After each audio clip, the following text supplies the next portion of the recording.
Welcome to the Texas Rangers, guys. They are about to start it off here in just a little bit. We've got a great game tonight, so I'm still getting everything set up and ready to go. Had a few delays on trying to get everything going here, run into some computer problems, but I've got those worked out. We're getting rain here. It's cooler weather, nice stuff. They have a dome, so they will be covered. No rain delays for it, hopefully. So still got a few little modifications to do on the stream. I'm waiting for them to take it live so we can actually get the interactive feel going on here. So if you're new here, be sure to like the channel, subscribe, and share with your family and friends. So let me see here.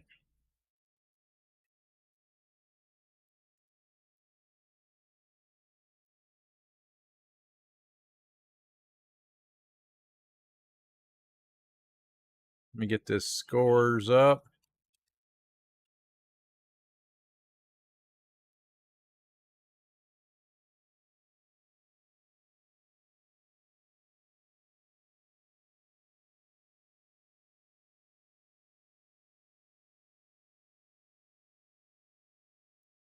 Getting this set up here so we can see these scores as they're happening.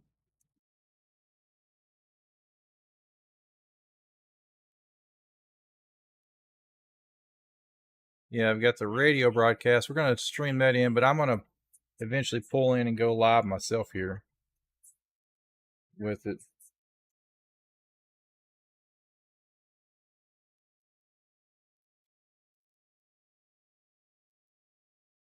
I think I did get logged in so we can show this. No, it did not log me in. Account setting. Oh, it is. Okay. Let's show it. Why does it say log in? Okay, there we go. Game day.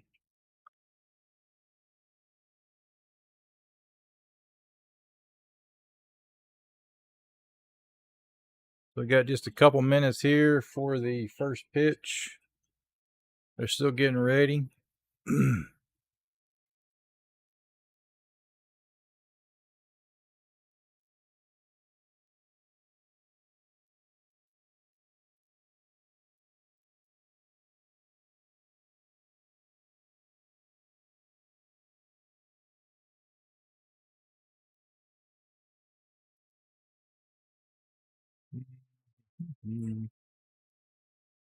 Oh man, don't do that.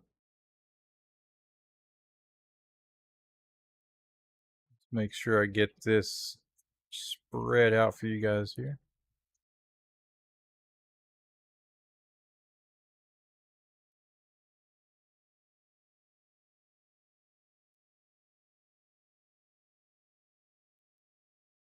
Fit it to screen. There we go. Getting the 3D footage going here, guys.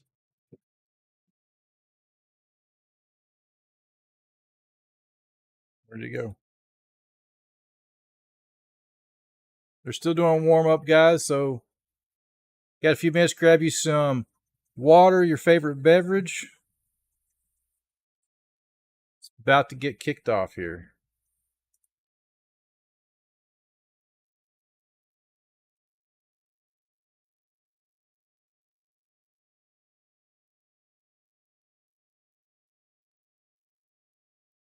Try this again.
Making this fit better here for you guys. So you're not seeing the white.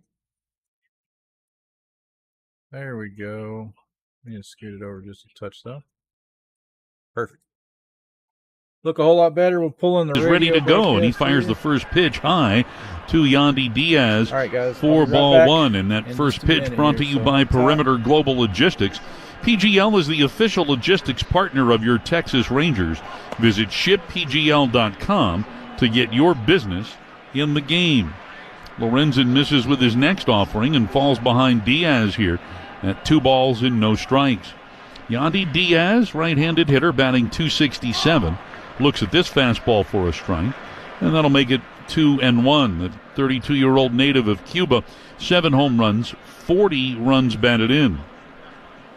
Here comes the 2-1, and that ball is flared into the air down the right field line. Coming in is Derek Hill, and just inside the line, he'll make the catch to retire Diaz for the game's first out. And for the Rangers, there was a lineup change today. Not so much in terms of batting order, but in terms of the position. Originally, Adolis Garcia was to start in right, and Derek Hill was going to DH, but instead Hill is playing in right field, and Adolis will serve as the designated hitter as Brandon Lau, the DH for Tampa Bay, fouls away this first offering from Lorenzen. And Michael Lorenzen, working with Jonah Heim as his battery mate, will set the rest of the infield after this 0-1 pitch to the left-handed hitting Lau, and it's way outside.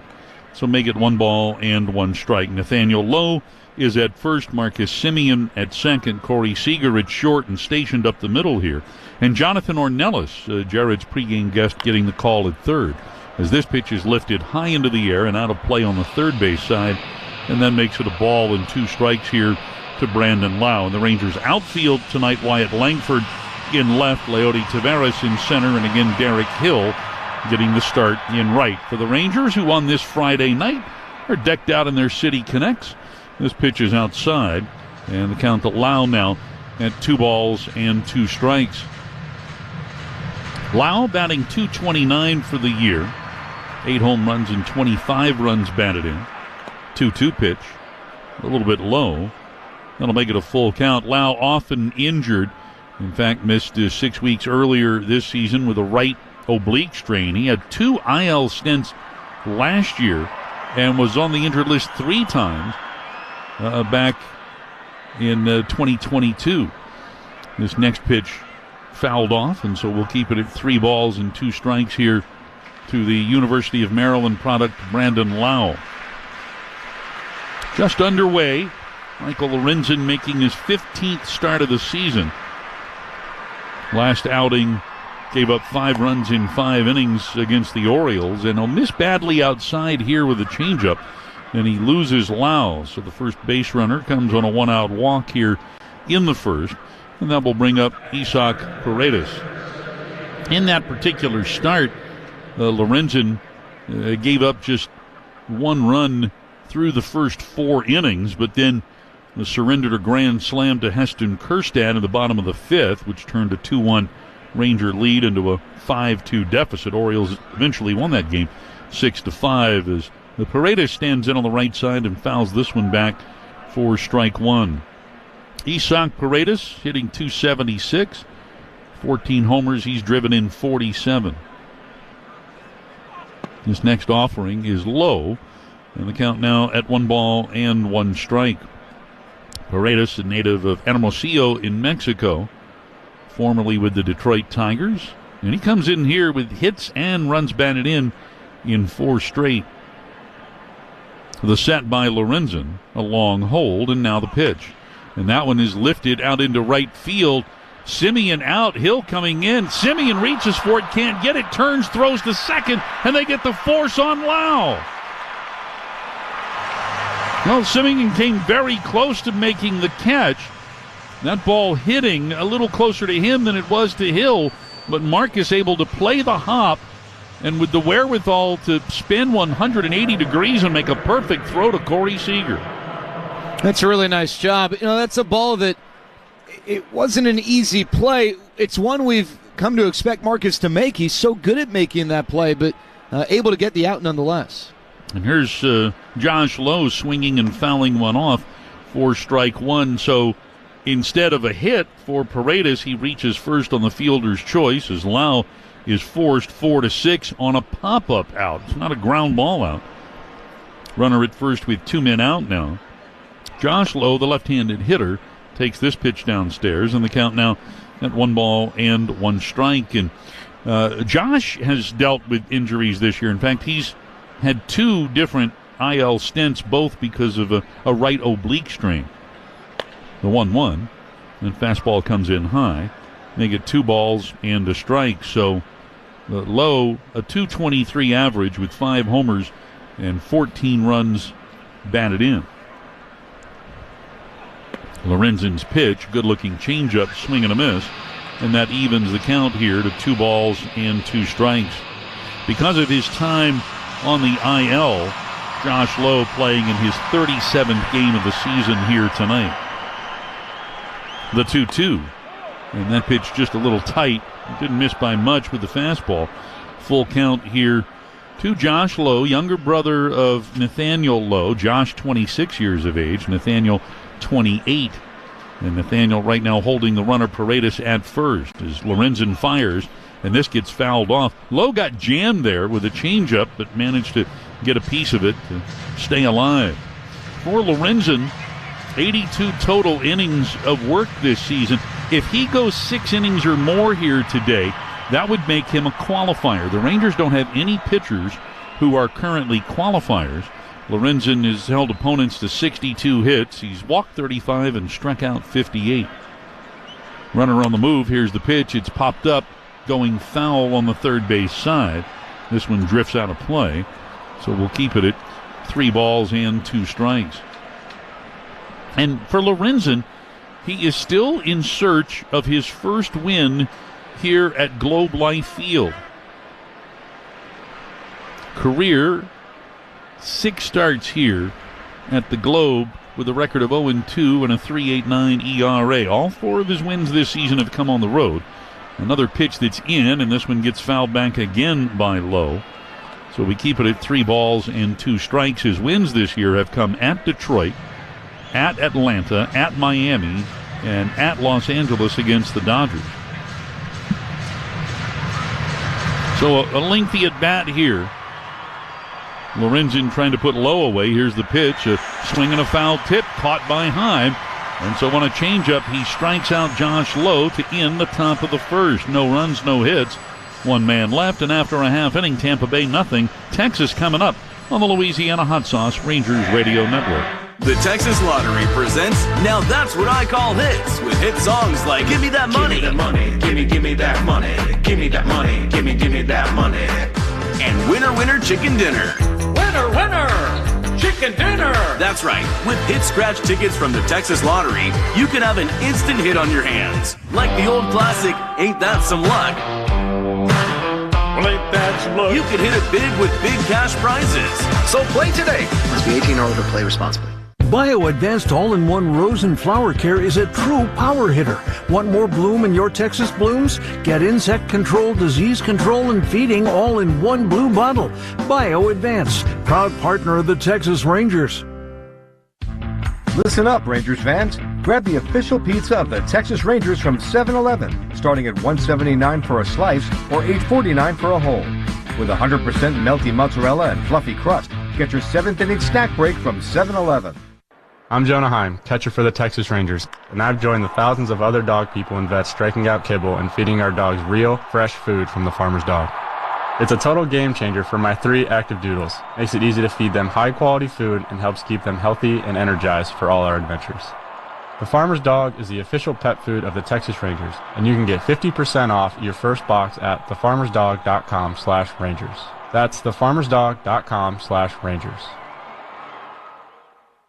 Tropical Smoothie Cafe makes every day a getaway with bold flavors, better-for-you pairings, and fresh, made-to-order smoothies, bowls, and food. You're on Tropic Time now. Tropical Smoothie Cafe, proud to be the official smoothie of the Texas Rangers. All right, bottom half of the first inning, and Marcus Semien is back in the leadoff spot tonight for the Rangers after having a full day off yesterday. going up against the right-hander Shane Boz. And first pitch swinging. Simeon lifts one into shallow right. Josh Lowe coming in on this, still on the move. He'll make the one-hand grab, and Simeon is retired on one pitch. That brings up Corey Seager. We got underway at 7:07 Central Time tonight. It's 73 degrees on the outside. 73! A lot of cloud cover today. 74 here on the inside. Our game time intent brought to you by Louisiana Hot Sauce, the original Louisiana brand hot sauce. Bring the heat. All right, Boz to Seager here. The right-hander lifts the leg and comes home. Big swing and a miss by Corey. 4-1. Seager batting .263. 15 homers, 38 runs batted in. And Corey in the ballgame yesterday, 2 for 4. He's hit safely in 9 straight. Here comes the 0-1. And that one on the inside corner for a strike. 0-2. David Arrieta calling the balls and strikes tonight. The crew chief of this umpiring force, and Andy Fletcher is at first. Junior Valentine at second. Mike Malinsky is at third. And Seager awaits the 0-2 offering. And here it is. It's cracked foul up and out of play on the third base side.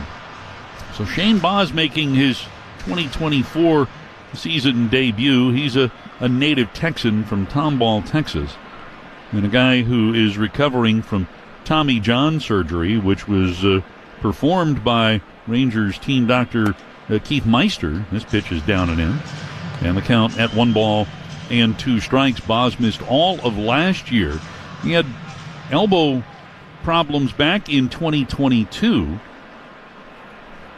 Here's the set and the 1-2 pitch. A swing and a foul tip, and that is caught by Rortvedt, the catcher. And so Seager is out on strikes. Fastball at 99 there from Boz. So 2 men are out, and Nathaniel Lowe comes up. And so for Boz, the numbers at AAA overall, not all that great, but here of late he's pitched very well, an ERA of under 2 over his last 5 starts. And clearly no issues with velocity. First offering to Lowe comes in high for ball 1. And this is a guy who was acquired by the Rays after being a first-round pick of the Pirates in that Chris Archer deal, which was back at the trade deadline in 2018. This pitch misses, and the count 2-0 strikes. The Pirates got Chris Archer, but the Rays not only got Boz, but they got Tyler Glasnow, and they also got Austin Meadows. In retrospect, not a really even swap. This pitch on the outside corner for a strike, and the count 2-1. Yeah, I would say that the Pirates got fleeced. And really, what it is, Matt, is an example of an organization being more advanced than another organization in their evaluation of talent. This pitch is inside, so Lowe ahead of the count at 3-1. And not just talent, but how to use it. The Pirates knew that there was a lot of talent with Tyler Glasnow, but it wasn't until he went to the Rays and they were able to figure out how to apply that he took off. And that's really important. 3-1 pitch. That's called a strike on the inside corner, a borderline pitch that goes Boz's way, 3-2. Organizations are all able to sign and acquire players with talent, but can you then figure out how to tap into that? And the Rays have done such a great job of as an organization in doing that. 3-2 is lined foul up and out of play on the left side. In Glasnow, the Pirates had a guy they knew had the potential to be really good, but no matter what they did, they couldn't figure out how to get him to that point. They kept trying to get him to pitch to contact. That didn't work for him, and Tampa Bay got him and said, hey, why don't you miss bats, big dog? And it worked. This pitch gets fouled back, and so it stays 3-2.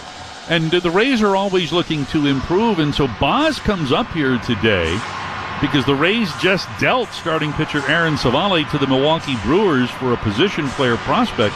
Savale is getting the start tonight for Milwaukee against the Los Angeles Dodgers, but in moving Savale, they created a rotation spot here to bring Boz up from AAA. 3-2 the count here to Nathaniel Lowe. Lowe hitting .270. And this next pitch is popped up high into the air out into left field. Arozarena drifting to his left is there, and he makes the grab. and the Rangers go in order here against Boz. So 1 inning complete here to open up this series. Rays nothing, Rangers nothing on the Louisiana Hot Sauce Rangers Radio Network. When the Texas Chili Company began handcrafting their famous chili, Harry Truman was president.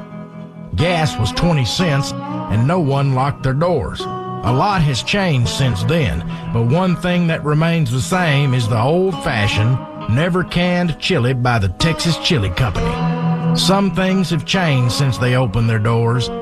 They didn't. The Texas Chili Company. Chili so good, they named a state after it. UT Dallas is a proud partner of the Texas Rangers. Like the Rangers, UTD has a winning culture. It's the #1 university in DFW by Forbes. Home to the region's #1 graduate business school by U.S. News and World Report. And in the top 5 of all universities in the nation for most national merit scholars. Looking for an affordable university known for high rankings, academic rigor, and success in launching careers? Visit us at utdallas.edu/Rangers. Energy Transfer is proud to sponsor the 2023 World Champion Texas Rangers. We're excited to join Rangers fans across the country in wishing them well in the 2024 pennant race and supporting their quest for another winning season. As one of the country's largest energy infrastructure companies, we proudly move the oil and natural gas products through our 125,000 miles of pipelines across the country that power our communities and make our lives possible. If getting a whole team's equipment to Surprise, Arizona and back for spring training sounds like a complicated challenge, you would be right. TGL is the official supply chain management partner of your Texas Rangers, and we're hiring. Visit gopgl.com and click careers. Nothing as we go to the second, and I'm going to hand the mic to Jared Sandler. Hey, thanks, Matt. Michael Lorenzen and Randy Arozarena, the matchup to begin the top of the second, and Lorenzen's first pitch is a sinker right down the middle for strike one. Arozarena not having a good year by his standards or anyone's, really, and he swings 0-1 and hits one high in the air to right center. Tavares going back onto the track near the wall. He reaches out and makes the catch. About a step and a half shy of the 410 sign in deep right center. Arozarena gave that one a charge, but comes up empty, and that batting average, which starts with a 1, creeps a little further south. We'll talk more about Arozarena, I'm sure, throughout the game and the series. That brings up Richie Palacios. Palacios batting from the left side against Lorenzen. Quiet stance as he awaits, and the first pitch is a cutter that misses upstairs, ball 1. Second inning brought to you by our friends at Medical City Healthcare, the destination of choice for healthcare excellence. 1-0. And that misses down and in. Cutter from Lorenzen, and the count's 2-0. Lorenzen allowed one base runner in the first on a walk to Brandon Lau. Got a strikeout. And a couple of balls in the air. 2-0 is outside. One of those is going to go down as, I guess, a 4-6 fielder's choice, but it was on a pop-up that dunked just in between the second baseman, Simeon, and the right fielder, Hill. 3-0 in there for a strike. And Marcus alertly was able to pick it up on a hop and fire to second to get Brandon Lau, who wasn't able to creep far enough off of the bag at first out of threat that it was caught to get to second in time. 3-1 pitch, and Palacios takes down and in. Lorenzen misses with a cutter again, and so for the second straight inning, he issues a 1-out walk. And the Rays have a base runner for Jose Siri. And not necessarily an easy play when you think about it, what Marcus had to do, completely turning his body 180 degrees to make a throw. First pitch to Siri, he's taken all the way, and it's a fastball right down the pipe for strike one.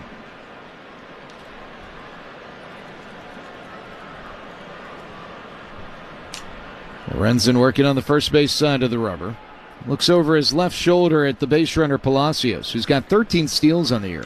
He slides home and a chopper back to the mound. Lorenzen gobbles it up to second for one. Simeon to first. Double play. So Lorenzen faces the minimum. I don't think he realizes that's the third out. He turns to the home plate umpire, David Arrieta, asking for a new baseball. And Arrieta says, no, get out of here. You're done. So Lorenzen helping himself out, fielding his position. We go to the bottom of the second. Louisiana Hot Sauce Rangers Network.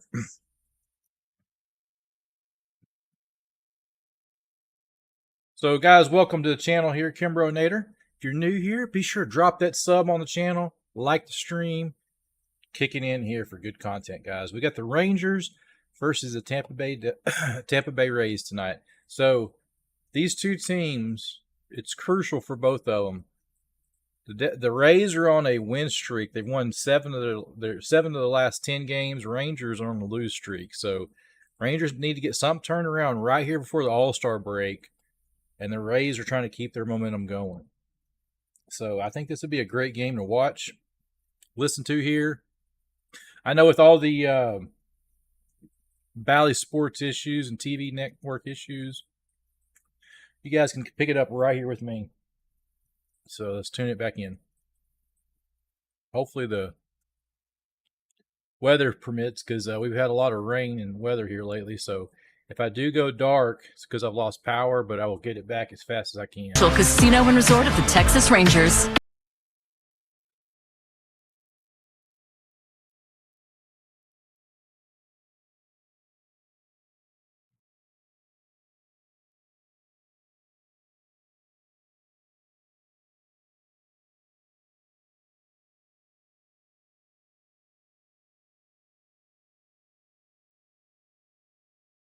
Bruce Bochy.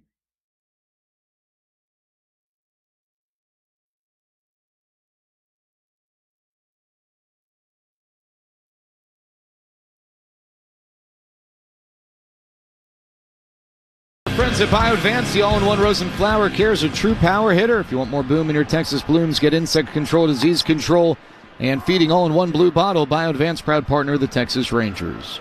No score, bottom of the second. Adolis Garcia leading off against Shane Boz, and the first pitch is a fastball in there for a strike. Boz working from the stretch, kicks and fires, and Garcia swings at a slider and pops it up. Foul ground, first base side. The catcher, Rortfett, nearly standing on the on-deck circle, makes the catch while handing his mask, or holding his mask in his throwing hand. So Garcia fouls out to begin the bottom of the second, and that brings up Wyatt Langford. Well, the top of the second ended in trademark Michael Lorenzen fashion. Gets a ground ball. We've got a different way we can view this too, guys. I want to pull this back, see what y'all think about it here. Shows off here. that athleticism. We can zoom it out. Two-way player fielding his position, getting a double play to end the frame. Here's Langford. First pitch, and he takes a fastball from Boz upstairs at 97, ball one. Try to get this back. Well, Langford is putting together. Do y'all like this angle better? What? Does this look better? I don't know if people realize it's a pretty darn good year considering the offensive climate in 2024. It is, Lloyd. Swinging the ball fouled back. The here count in Pittsburgh, He got off we to just a had slow more start, lightning and I know in that our first area impressions stick sometimes, but Wyatt's batting it average flooded is 21 in points Winsboro better earlier. than the league It average. was flooding in downtown. His on-base percentage is 20 points clear, and his slugging percentage is pretty much right in line with the league average. 1-1. He takes low and away. Count 2-1. And if you want to compare his numbers to other rookies, well, it's not even a contest. The average rookie has a 655 OPS. Wyatt's OPS is 723. 2-1. He takes, and that's low. The count 3-1. That was a curveball from Boz. Langford's batting average, on base, and slugging all easily clear of the league-wide averages for rookies. It's tough to hit in Major League Baseball these days. 3-1, and Langford pops it up. Similar spot to Garcia's. Foul ground, first base side, but this time it's the first baseman Diaz coming in near the coach's box. He makes the catch, and they're 2 outs. So a couple of foul outs here in the bottom of the second with the game scoreless, and that brings up Jonah Heim. Now I was taking a look, Matt. It doesn't matter if you're a rookie or a 10-year vet. The offensive climate is such that it's about as pitcher-friendly of an environment as we've had since they lowered the mound prior to the 1969 season. First pitch to Heim in there for a strike. But from a rookie standpoint, the rookie batting average across the league is the 4th lowest since that 1969 season. And that includes a year in which there was no DH for either league. 0-1 in there for a strike. 1972 was the final season in which there wasn't a DH in the American League, and that's one of the 3 years that had a lower batting average for rookies than this season. That one's excusable. 0-2. Swing and a miss, and Boz blows it by Heim to end the inning. So 1-2-3 inning for Shane Boz. Back on the hill for the first time in nearly 2 years, and he's scoreless through 2. The game is scoreless through 2 on the Louisiana Hot Sauce.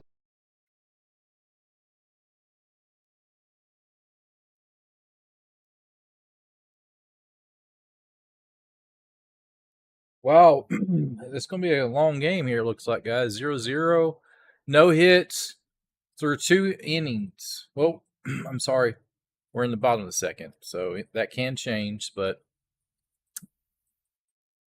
quite a pitching game. Are we going to have a pitching game? What do you guys think? Let me know in chat. Be sure to drop your votes. We're sitting at 4 votes. Everybody's for the Rangers. Let's go, baby. So keep your votes coming in. Keep sharing, liking, subscribing on the channel. With your help, we can defeat YouTube's algorithm. Get this out to more and more people.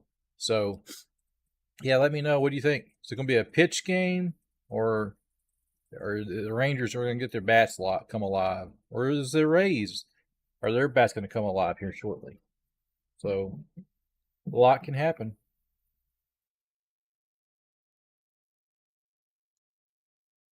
Kind of glad the Rangers have a dome stadium now, because this game may have been rained out for sure if they didn't.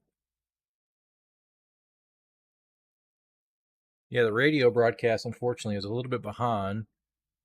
And I also want to... .edu. If getting a... I want to try to do a broadcast where I cover a game. I'm going to try to do that probably here later in this game, where I do the play-by-play instead of the radio, since I can try to keep it live with this.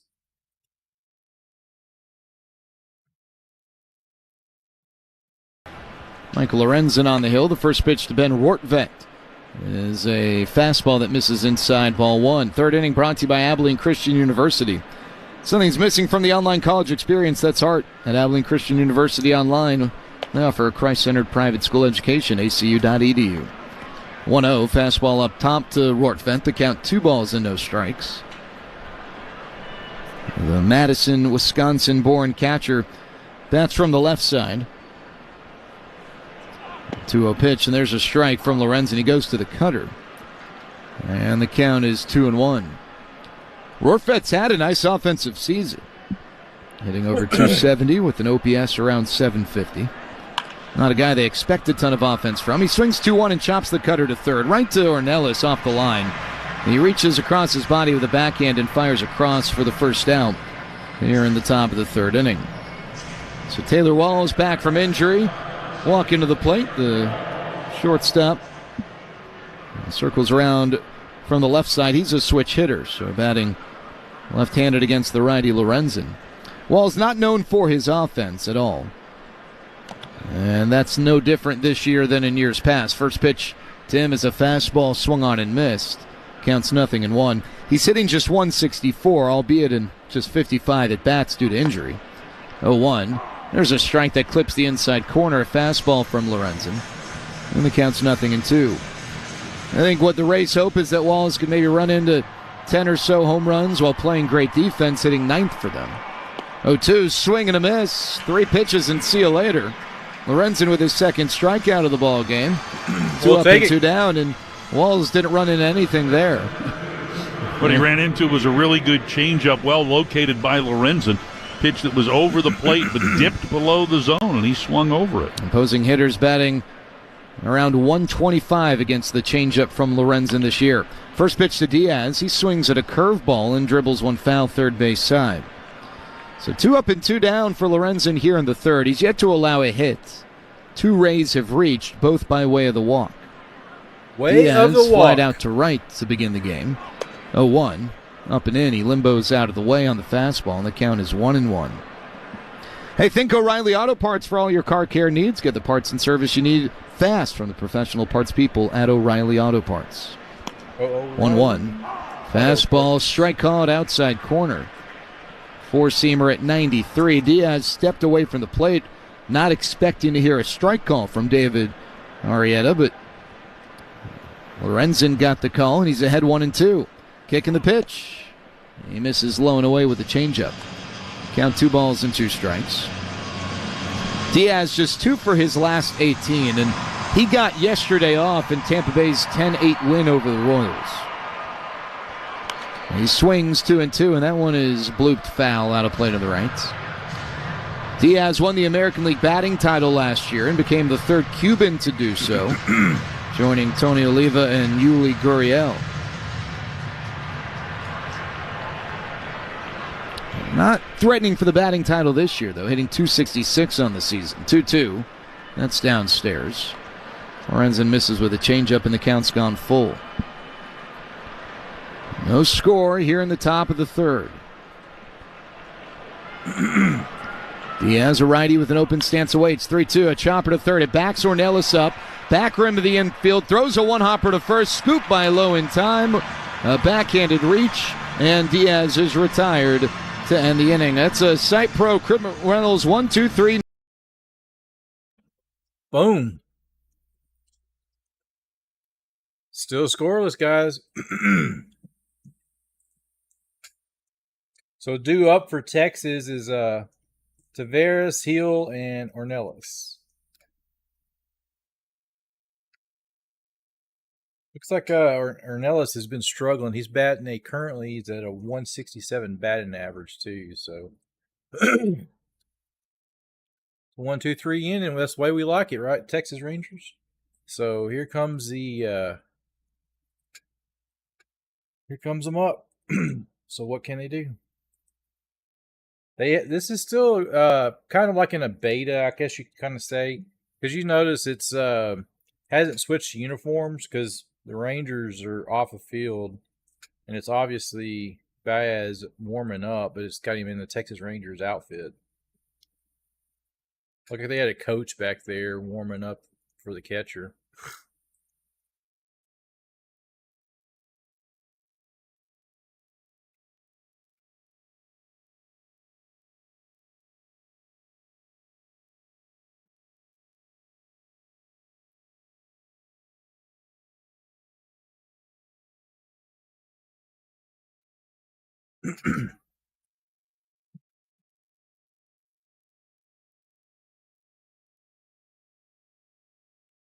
High fly ball.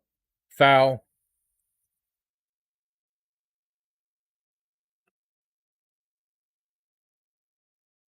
Mm-hmm.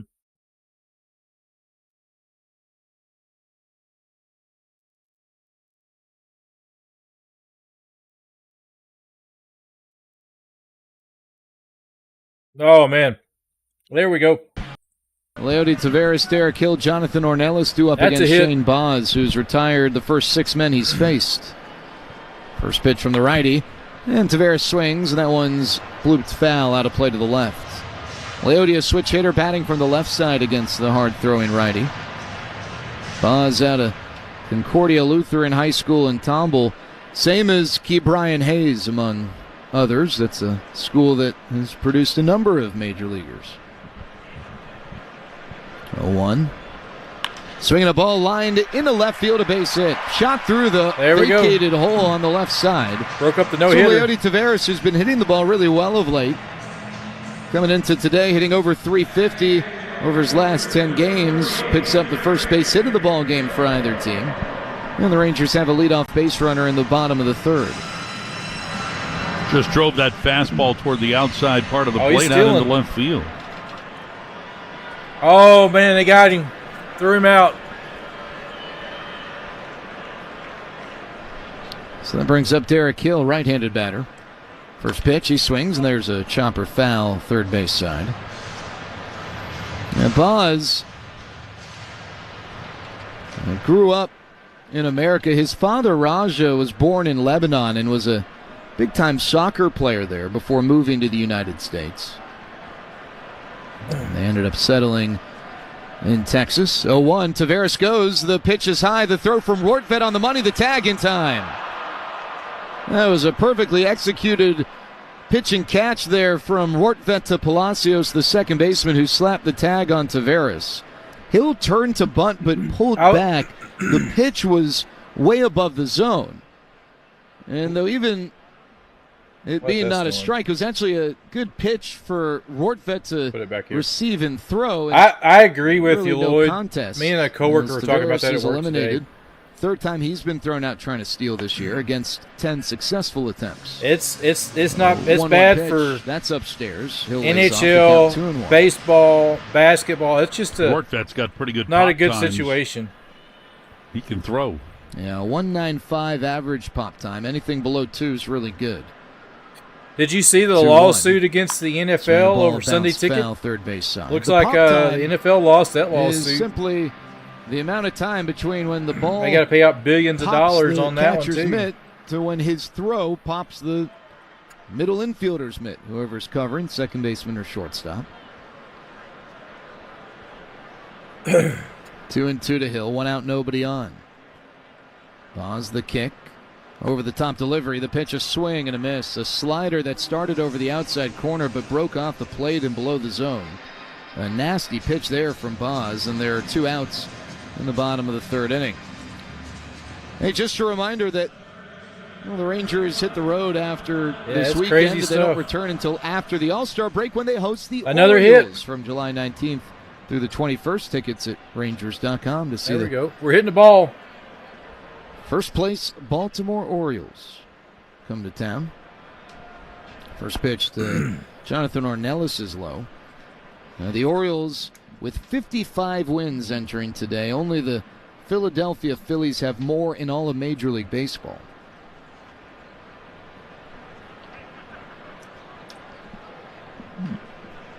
One to know the counts. 1-0. Pitch, and Ornelas swings, and that one smoked into right field, a base hit. Can we get a 2-out rally? Our pregame guest, Jonathan Ornelas, goes the other way, and the Rangers have a 2-out base runner.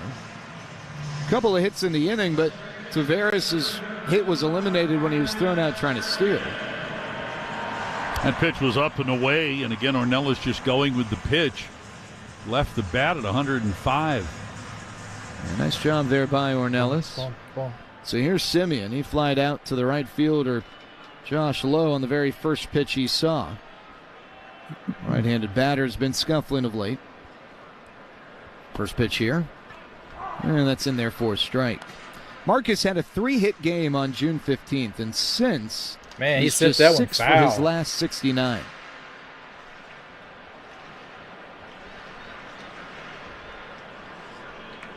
Oh and 1. Boz comes home. Pitch that's outside and low. A fastball at 96. And the count's now 1-1 strike to last year's All-Star starter at second base, Marcus Simeon. That's a hit too. Big hole on the right side with the second baseman Palacios shaded towards the he's middle. coming up. 1-1. There we go, 2 on. Swinging a line drive down the left field side, but it hooks foul over the netting and into the seats. And the count, 1-2 strikes. Well, if you heard my conversation with Jonathan Ornelas on the pregame, we were talking about checking off some of those firsts as a major leaguer, and he said, now I got to get my first stolen base. And he's leading off a first. Counts 1-2 to Simeon. The pitch. He doesn't go. And that one is shot through the right side. A base hit. Ornelas hits second. Stops there with Low hard charging. Marcus takes advantage of that open hole on the right side, going the other way. He went with the pitch.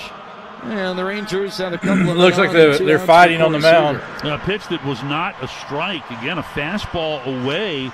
And Marcus just simply reached out, hit it off the end of the bat. Didn't leave the bat very hard, but as you mentioned, that entire right side of the infield was open. Palacios was up the middle. Diaz, of course, holding the runner. So Marcus able to poke it through a pretty big hole and give the Rangers an opportunity. Jerry Jones selling the Cowboys. The Rays going out to the mound and going to talk to his battery and his middle infielders. It wouldn't surprise me, honestly. The Rangers have sent 4 men to the plate this inning. They've got 3 Who knows singles. for sure? I agree. Leody Taveras Yeah, it's on appeal. It's been in court trying to steal.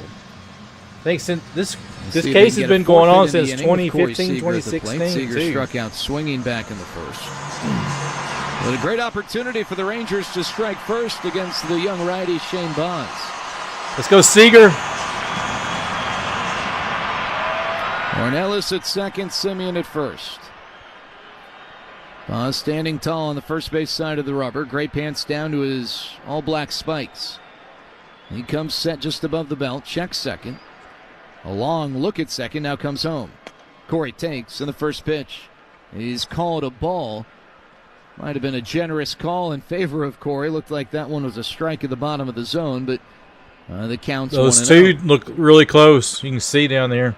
You don't usually see Corey take pitches that are in the zone. In the first pitch at that. Yeah. 1-0. Check swing. That one's called a strike, a slider that was a little bit lower, but according to David Arrieta. There we go. There we go. Through his lens, and the count's 1-1. That scored 2 runs. No score, bottom 3. 2 outs. Runners at first and second. Let's go, baby. Baz fires home, and that one's way outside. So the count 2-1 to Seager, who comes into tonight's game, as Matt mentioned earlier, riding a 9-game hitting streak. They're getting into it. A couple of hits yesterday. You can feel the excitement in the stadium there. 2-1. Here's the pitch. Breaking ball sliced into left center field. That's a base hit as it rolls up the alley. Ornelas scores. Semien racing around third. 2-out rally. He's waved home. The relay throw is cut off. Seager up to second. A 2-run double. And the Rangers strike first. Bam. Oh, those big hits that have been lacking for the ball club here for much of this season. And Corey delivers. He gets a curveball over the outer half of the plate. It dropped into the 2-out rally. And he's able to punch it up the alley in left center. Not only is it a hit that provides 2 runs, but it's a 2-run double that comes with 2 men out of the inning. Those have been. That one got through. Is he going to score? Less for Rangers this year. There we go. And you take advantage of an inning in which you're getting hits against Shane Baz. Here's Nathaniel Lowe. That misses inside. You know, it was like that inning in Milwaukee. The Rangers had 4 hits but scored just 1 run. And then in Baltimore, they had an inning in which they had 3 hits but no runs. And they ran the risk of that were it not for Seager's 2-run double. So here's Lowe to try add to it. He swings here. Ground ball right side. Past the dive of Palacios into center field, a base hit. Corey rounds third. He scores easily. And Nathaniel Lowe with an RBI. Busted it open, baby. The Rangers that 2-out rally. I love it. Well, the Seager hit came on a curve, and here Lowe connects with a fastball. That pitch was up, maybe middle away, but he pounded it up the middle. So the Rangers here in the inning getting their first run, brought to you by Kubota. Kubota. Some insurance brought to you by our friends at Whoa, he took my head off of that one. Everyone has beneficiaries. Not everyone. I got a big screen, so it's like right here. It literally come above my head. First pitch. That one's low. Lays off a slider, and the count's 1-0. 4 straight base hits for the Rangers, starting with Ornelas' single. Single from Semien followed. The 2-run double from Seager. The RBI single from Lowe. Lowe continues to pile up the hits. After a slow start, he's really getting going. Here's Garcia, and the 1-0, a big rip and a foul back on an elevated fastball. Foul ball. Into tonight, Lowe was hitting .320 over his last 15 games.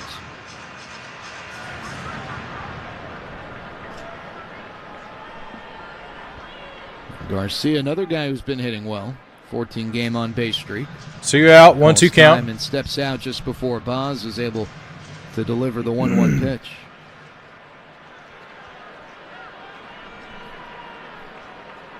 Did he get all of that one? Lowe now with 9 RBIs over his Did he last get all 6 of it? games. 1-1. Swinging another foul back. This was almost a hanging slider that Garcia was just out in front of. And the almost. Counts 1-2. No, the big bat's getting it done for Texas here in the bottom of the third. 3 runs on 5 hits so far this inning. Boz had retired all 6 coming into this inning, and the Rangers finally able to break through against him. 1-2. Swinging a high drive to left field. He gave it a ride. Lorenzen turns shy of the track. He reaches up and he makes the catch. I got a little excited there. Adolis got underneath that slider that hung. Hit it 100 miles an hour, but a little too steep of a launch angle, and we go to the 4th. The Rangers with 3 runs on 5 hits, plus 1 broadcaster got deked. Texas with the lead here on the Louisiana Hot Sauce Rangers Radio Network.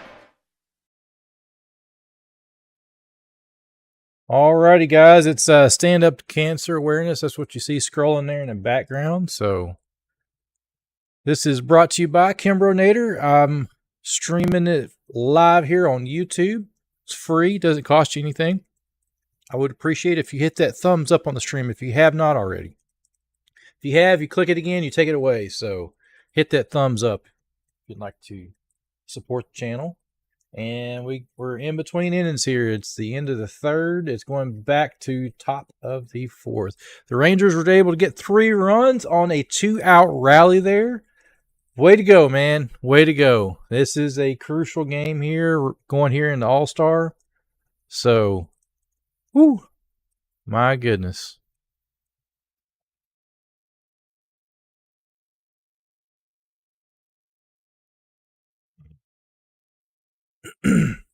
What a game, what a game. I got some Stream Beats music.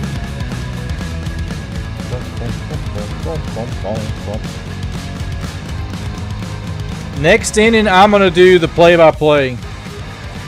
I got to step out and make a business phone call here in a second, but I'll be right back. I'm going to do the play-by-play this next go-around here.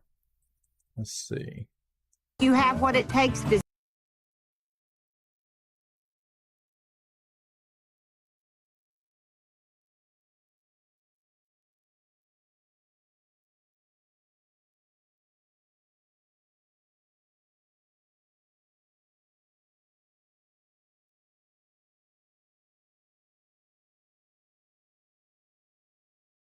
Tampa Bay comes to bat in the 4th, and his first offering to Brandon Lau is inside for ball 1. Lau drew a walk his first time up. This is 2, 3, and 4 in the batting order here for the Rays. And this pitch is drilled toward the right field corner. Hill going back to his left, can't get there, and it lands in fair territory. Bounces up over the wall. Hill is indicating that that one went out of play and should be an automatic double, and apparently all are in agreement. We didn't get a chance to see exactly where that ball went as it disappeared from our view, but it is a double here for Lau. Well, the way he's been swinging it, to some degree, I'm just happy that that stayed in the yard. 5 homers in his last 11 games. I think that went up and actually went over the wall and hit the foul pole. This pitch is off the mark here to Paredes for ball 1. So the double is the first Tampa Bay hit. They had drawn a couple of walks over the first 3 innings against Lorenzen. So Lau perched at second here. This next offering is a fastball that comes in high. And the count to the right-handed hitting Paredes is 2-0. Back early in the season, the Rangers' first 3 road games were played down in St. Petersburg against these Rays. And the Rangers took 2 out of 3 in that series. Here's a ball hit hard but foul on the third base side. Make it 2-1. The only game that the Rays won, the man at the plate right now, Isaac Paredes, hit a 3-run home run off of Rangers reliever Yeri Rodriguez. And that was the difference in that ball game. The Rays won it 5-2. Here a swing and a miss, and the count 2 balls and 2 strikes. And speaking of foul poles, the 3-run home run that Paredes hit that day against the Rangers went off the left field foul pole. It all counts. Here's the 2-2, and this one is hit into the air right field. Hill breaks into his left, still on the run, makes the grab. He had to kind of speed up there toward the end of his run to make that catch to get Paredes for the first out. Lau remains at second base, brings up Josh Lowe. Lowe struck out his first time up. Fourth inning of our broadcast is brought to you by the Texas Lottery. The Texas Lottery proudly supports Texas education and veterans. Look for teacher ticket specials at Rangers.com, brought to you by the Texas Lottery. Here's a big swing and a miss by Lowe for strike one. Lowe hitting the ball well of late. A 277 average over his last 13 with some slug. It includes 3 doubles and 3 home runs. This pitch a little bit high, and that'll make it 1 ball and 1 strike. He's also mixed in 6 walks during that span, has an on-base percentage of .359.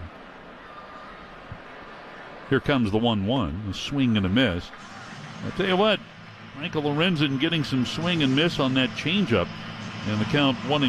Lorenzen all year long has had stark reverse splits. Lefties are hitting just 129 against him this year. 129. The 1-2 punched up into the air, fouling out of play on the third base side. Righties, meanwhile, are hitting 291. The pitches that Lorenzen throws most often to lefties, his four-seam fastball, his changeup, and his cutter. The numbers against him on those pitches are very low. Here comes the 1-2.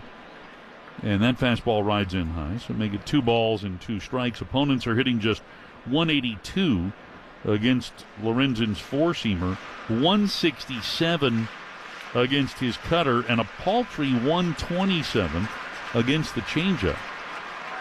2-2, and that changeup is low and outside, and so the count runs full. And the slug against Lorenzen's change, again, this is the slugging percentage now, just 190. The set, a turn back to his right to look Lau back to second. 3-0 Rangers lead as we play here in the top of the fourth.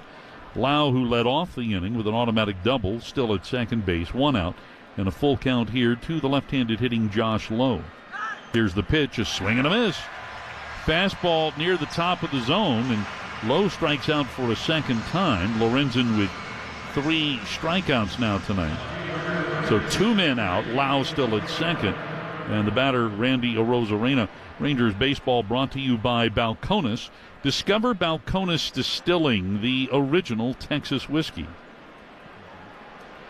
Arozarena flied out to the warning track in center, his first time up, and takes this pitch on the outside corner for strike one. Now, Arozarena coming in batting 197. He hit 254 last year, but he was a 2020 guy last year. As an all-star, had 23 home runs, 22 steals, a swing and a foul here, and the count 0-2. Let's pause 10 seconds for station identification on the Louisiana Hot Sauce Rangers Radio Network. Your home of Texas Rangers baseball. KRLD-FM and HD1 Dallas-Fort Worth. We are 105.3 The Fan.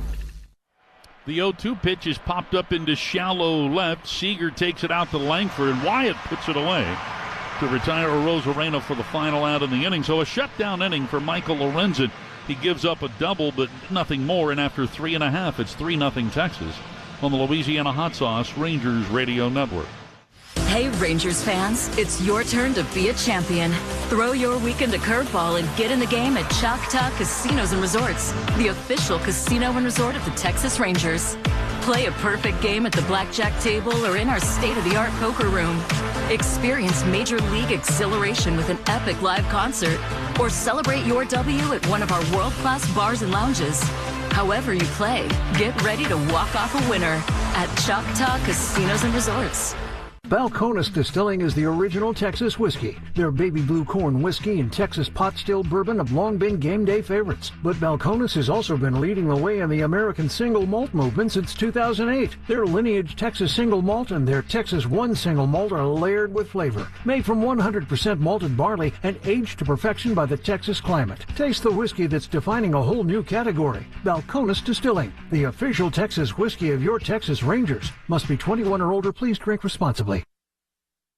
After the All-Star game, not all the stars will leave town. Marcus Semien and the Rangers take on Gunnar Henderson and the Baltimore Orioles at the ballpark July 19th through the 21st. This summer is big, bright, and full of stars. Tickets at Rangers.com. Join the excitement during MLB All-Star Week for the second annual HBCU Swingman Classic presented by T-Mobile and powered by the MLBPA Youth Development Foundation. YDF Ambassador and Hall of Famer Ken Griffey Jr. will host the event on Friday, July 12th at 7 p.m., bringing top baseball players from HBCUs to compete at Globe Life Field, home of the world champion Texas Rangers. Enjoy the family fun and support HBCU student athletes. Get your tickets today at allstargame.com. Major League Baseball trademarks used with permission.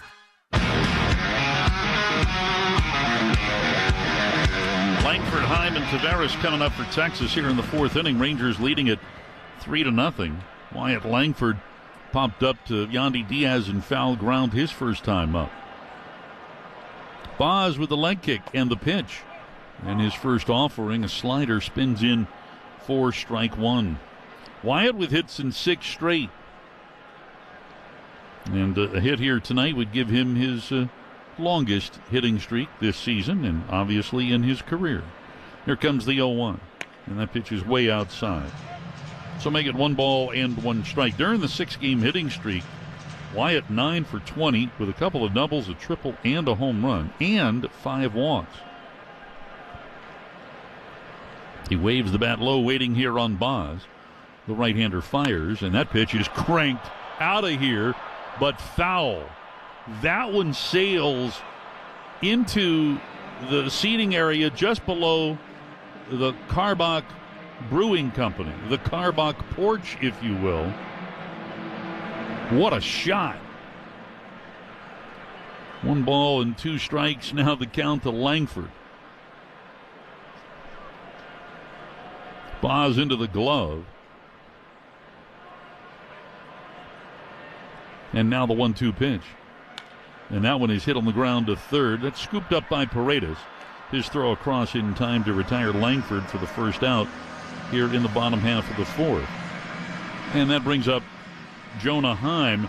Hey, in our next homestand, the first homestand after the All-Star break, when the Rangers play host to the Chicago White Sox on Wednesday, July the 24th, if you're one of the first 15,000 fans out to the ballpark, you'll get the Jonah Heim Gold Glove bobblehead, which is presented by the Texas Lottery.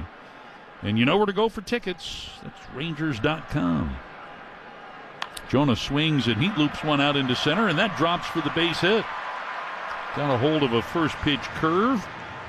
So Jonah 1 for 2. Rangers got 3 runs on 5 hits against Boz in the third inning.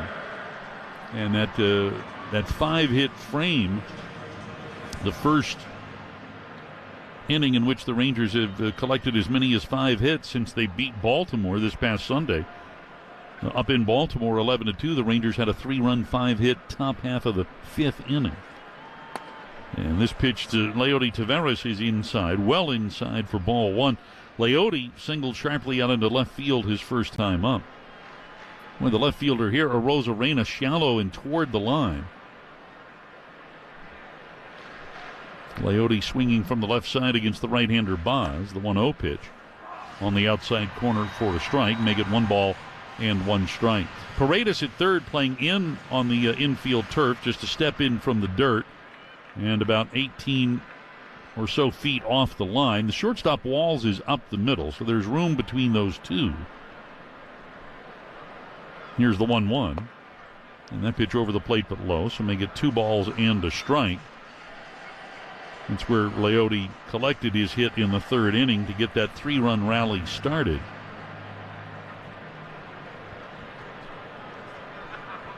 Heim edging away from first as Boz delivers the 2-1. And that one is hit hard out into right field. Low on the move to his left. He'll snare the line drive in deep right field to retire Taveras for the second out. Heim returns to first on the play. So a well-struck ball there by Leody. We've got 2 down here in the bottom of the fourth. Derek Hill, the batter. Rangers leading 3-0. Hill struck out his first time up.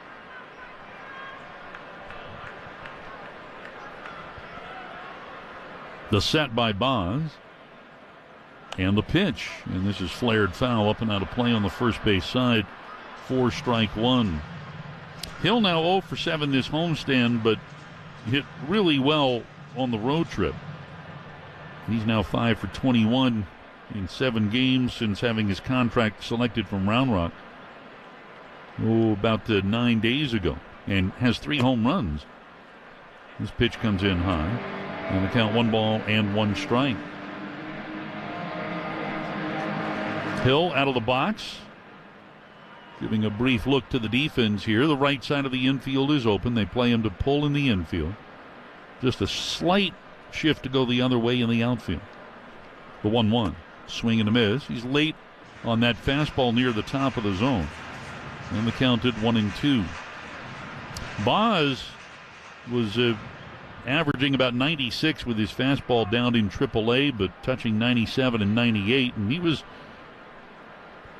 throwing a few 97s, 98 earlier today, but that fastball came in at 95. Again, he pitched really well toward the end of his run with Durham before getting the call up, the 1-2. And that pitch is low and away. 2 balls and 2 strikes. His last 5 starts with the Bulls, he was 3-0 with a 1.57 ERA.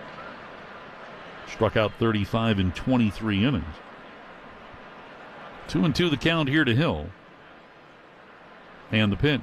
Way outside. That slider more than a foot off the plate. So a full count now to Hill with Jonathan Ornelas on deck.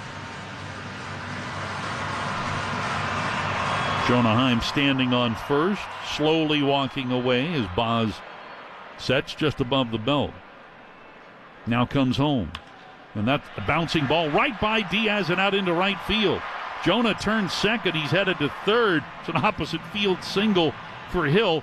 There seems to be a theme with Ranger hits here today. Plenty of them going to the opposite field. Well, especially for those righties. I know Leody Taveras, when he got his hit, it went to the left side. But those righties dealing with that power slider that's breaking away from them, breaking towards the opposite field, if you will, and that power fastball not trying to do too much with it, especially if it's thrown over the middle or outer part of the plate. And doing a really nice job with their approach, just chipping away and giving themselves opportunities.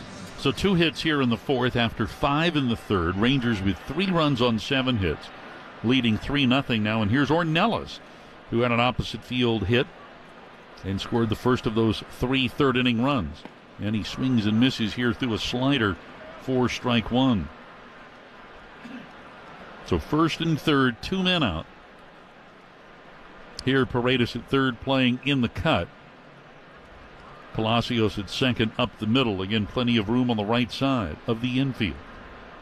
A turn by Boz, a throw over to 1st. It's in and out of the glove of Diaz as Hill is able to dive back to the bag safely.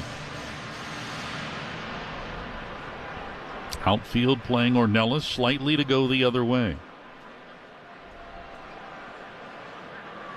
Boz looking down at the hill, now comes home. And a little punchy cut and a miss here by Ornelas. Not fully convicted on the swing, tried to check, but went around and falls behind in the count here at 0-2.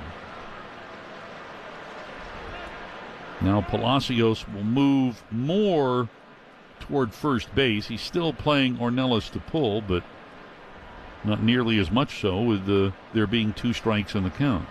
Heim off of 3rd, Hill away from 1st. And the right-hander with the 2-strike pitch. And that is a called 3rd strike. Borderline call on a fastball that looked like it may have been a little bit outside, but Boz gets the call, and Ornelas is the final out. No runs for Texas, 2 hits, and 2 men are left. We'll go to the 5th with the Rangers leading 3-0 on the Louisiana Hot Sauce Rangers Radio Network. Whether it's a textbook double play or some infield magic, when the Texas Rangers turn 2 at Globe Life Field, you can turn it into a free McDouble the next day on the McDonald's app with a purchase of $2 or more. While you're on the app, be sure to check out other great deals. Go Rangers and get that double play. Valid through 9/22/24 for one-time use the day following a double play at home by the Rangers. Valid only at participating McDonald's in the Dallas-Fort Worth and Greater North Texas area. Must opt into rewards. You're a friend, daughter, expert multitasker. Everyone counts on you, and you can count on us. Medical City Healthcare is here for you.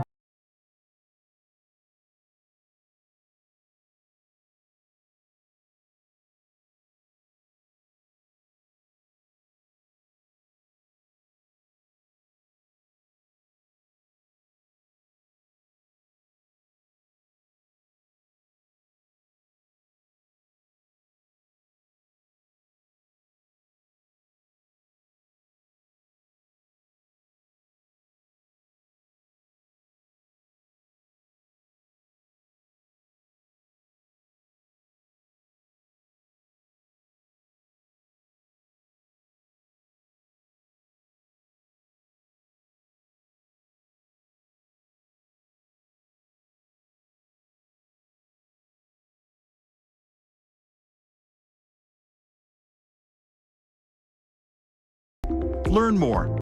Institute.org. See more ways Comerica supports small businesses at comerica.com/succeed. Member FDIC, Equal Opportunity Lender. Top half of the fifth inning, Rangers continue to lead 3-0. Glad to have you along for Rangers baseball on this Friday night. Matt Hicks, Jared Sandler with you. Ken Mendez, our engineer. Chris Strong and James Tritley handling things at master control tonight. First pitch to Richie Palacios is pulled foul off the netting in front of the Rangers dugout, and it kicks all the way down the right field line. And so strike one here to Palacios, who drew a walk his first time up. He'll be followed by Siri and then Rortvedt, 6, 7, and 8 in the Rays lineup today. The set by Lorenzen, and the one-strike pitch is fouled off the top of the screen, and it deflects into the seats down below to our left.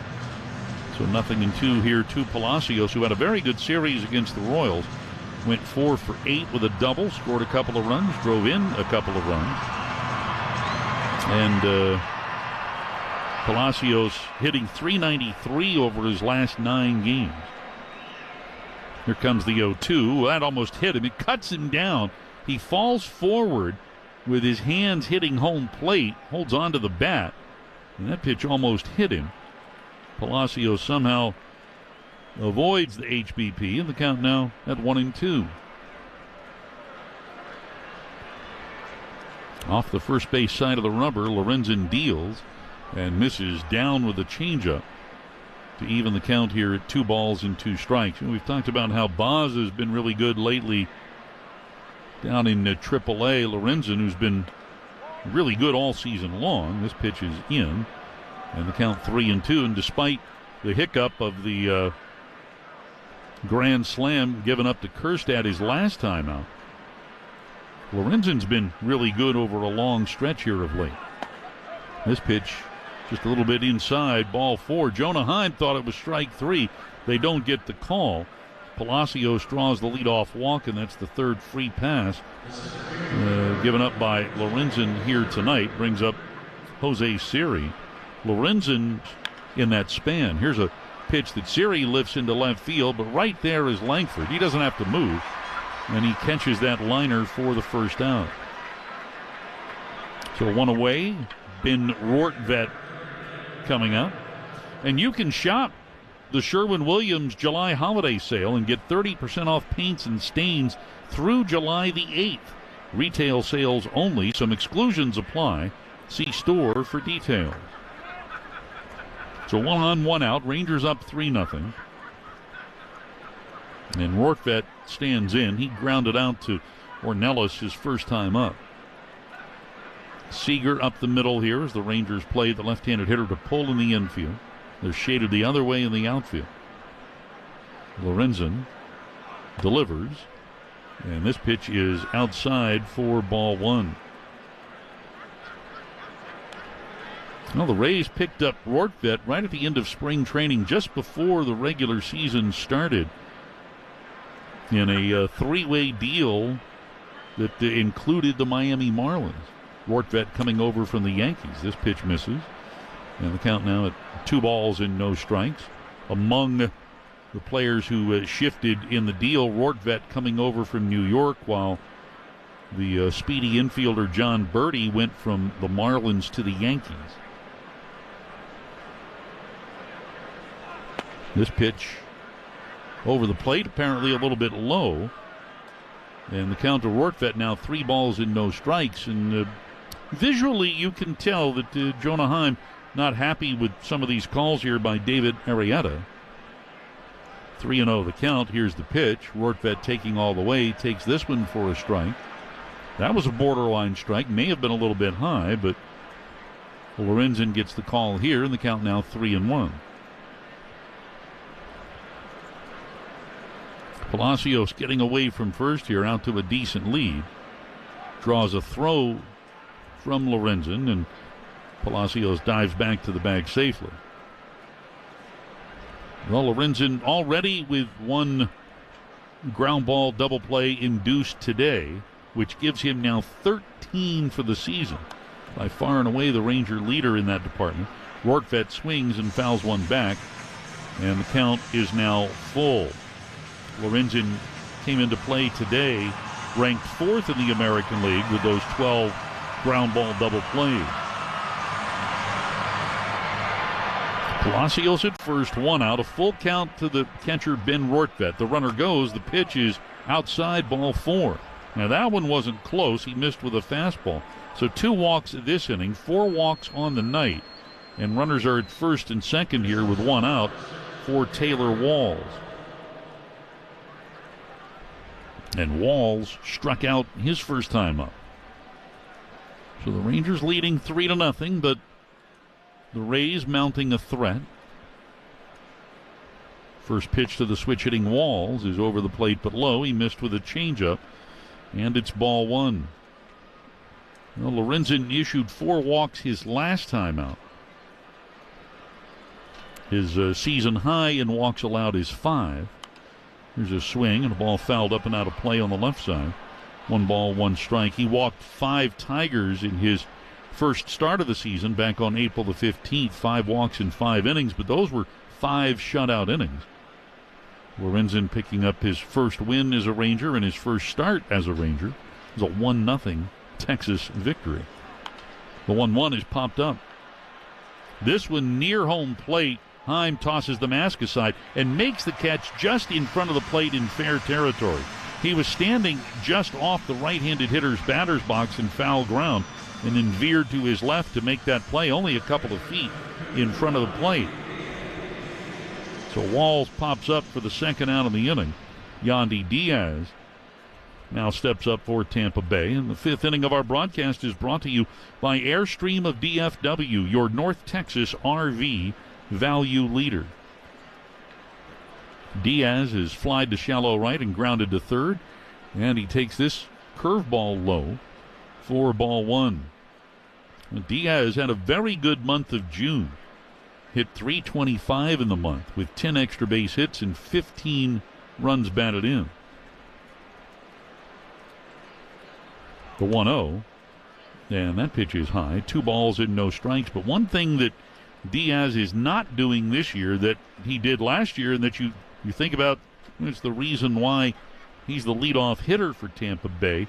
He hasn't drawn a lot of walks this year, where in the past that's been a part of his arsenal. Here's the 2-0, and that pitch is up and in. So make it 3 balls and no strikes. In fact, for Diaz, he's walked just once in the last 15 games, drawn just 2 walks in his last 19 games, that spanning 87 plate appearances.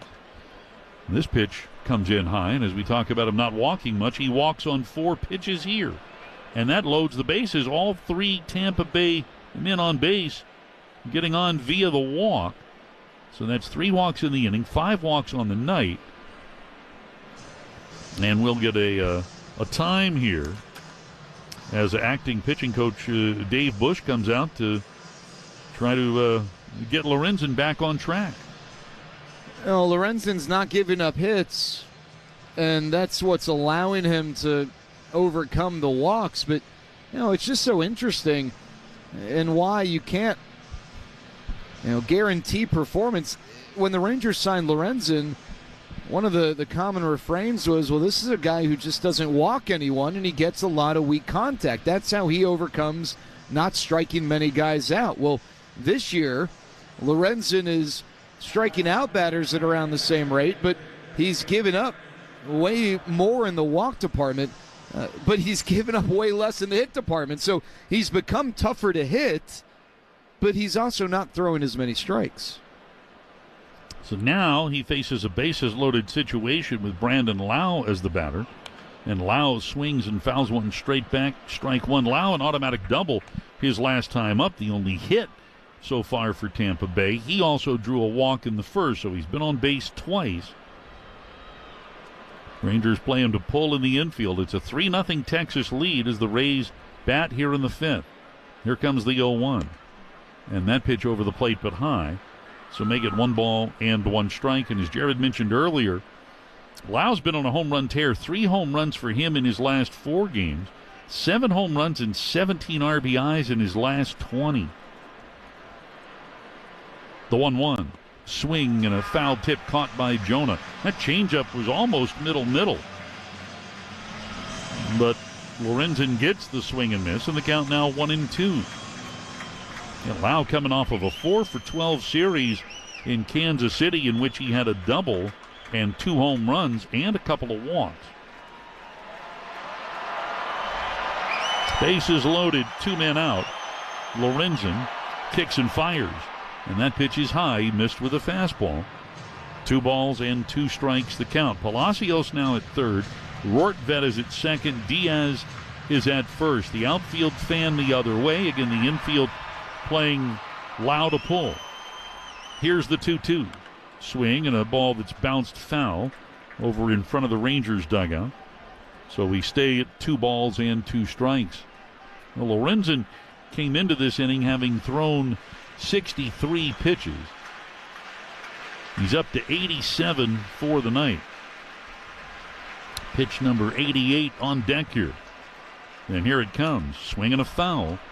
That pitch may or may not have been a strike near the top of the zone toward the outside corner, but Lau fouls it away. Lorenzen getting a new ball, looking up to the big video board high above the seats in right field. The right-hander ready to go. He kicks and throws. Check swing. Did he go? The pitch is down on appeal. Third base umpire Mike Malinsky says that's a swinging strike. So he strikes out Lau with the bases loaded to end the top of the fifth. No runs, no hits. 3 are left. 4.5 complete. And the Rangers still lead at 3-0 on the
Marcus Semien leads it off for the Rangers, who are up here 3-0. First offering to Marcus is a strike on the inside corner. Semien flied to shallow right in the first, but singled to right and scored one of those 3 Texas runs in the third. Here's the set. And the right-hander Boz with the 0-1. And that ball is hit weakly on the ground to third. Paredes is up with it. And he'll throw it across in time to retire Semien for the first out. That brings up Corey Seager. The MLB Ballpark app will complete your next visit to your favorite ballpark. You can buy and manage game tickets, redeem offers, access exclusive content, and much more. Download the MLB Ballpark app today. So here's Seager, whose two-run double up the alley in left center gave Texas the lead back in the third. Corey 1 for 2. And this pitch gets away from Boz. He misses with the fastball way outside for ball 1. Corey now a 10-game hitting streak, during which he is 13 for 37 with 5 doubles and a home run. Boz with the 1-0. Swing and a foul. This one comes straight back. So make it 1 ball and 1 strike. And Corey Seager approaching the milestone of 1,000 games played in his career. Here comes the 1-1. And that breaking pitch is low. Make it 2 balls and 1 strike. He's playing in career game number 981 here tonight. So now 19 games away from that milestone. The 2-1. And that pitch is down and in. Make it 3 balls and 1 strike.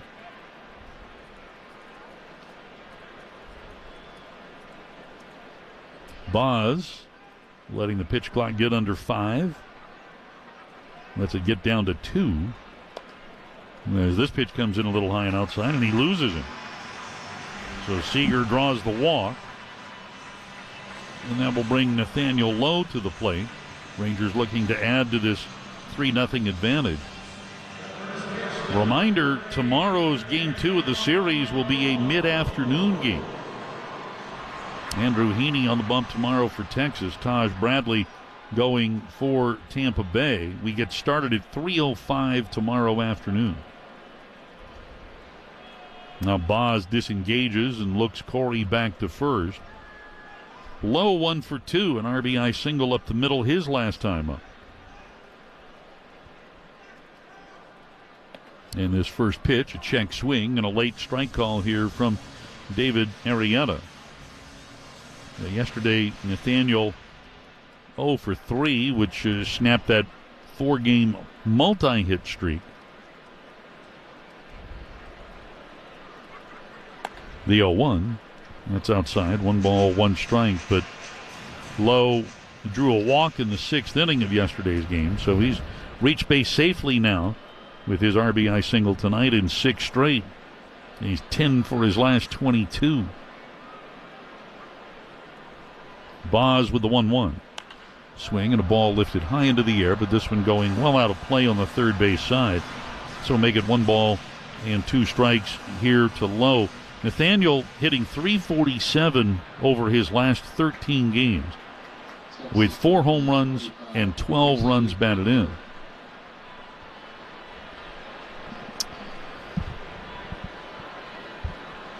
The 1-2, a swing and a miss.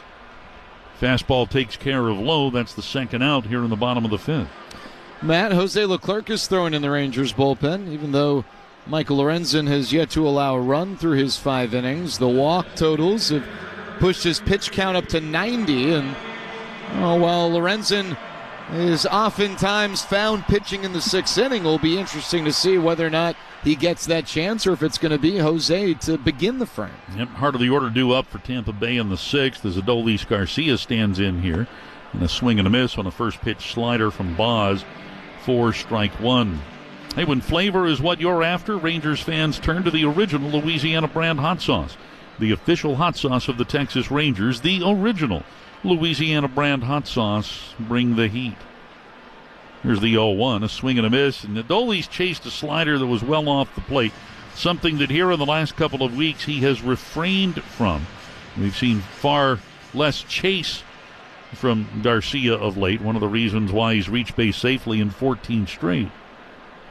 But he's behind here at 0-2. The 0-2 pitch is lined toward the right field corner, but it fades foul as it gets nestled into the net down the line there.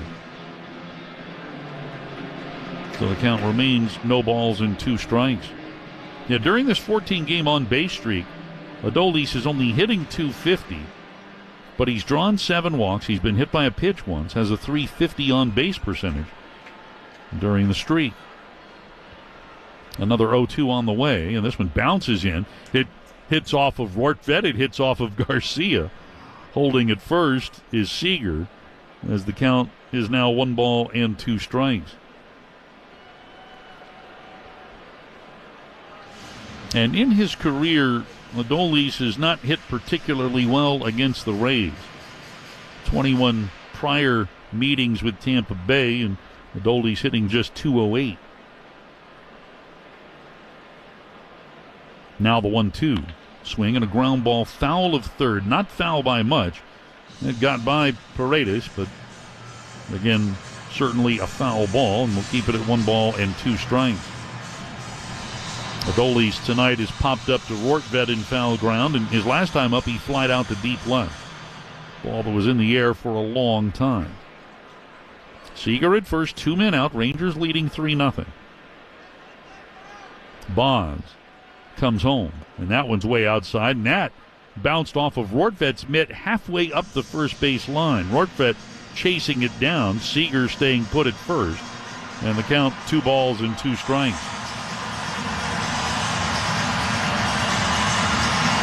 No activity behind Boz out in the Tampa Bay bullpen.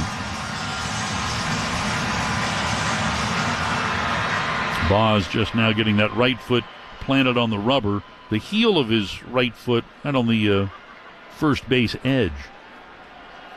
The set and the 1-2. And that's in there for a called 3rd strike. Curveball near the top of the zone. He punches out Garcia for the final out here in the 5th. No runs, no hits. Rangers leave a man, and through 5, it's Texas 3, Tampa Bay nothing.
Oh my! Can you hear me now? Sorry about that. This thing bumped on. I do apologize. RL, thank you for letting me know. This little button here, I couldn't see it. And that's a swing and strike. It takes him down, so that makes it 2 out. Randy goes down on a swing and strike, so that makes it 2 outs. Runner on first.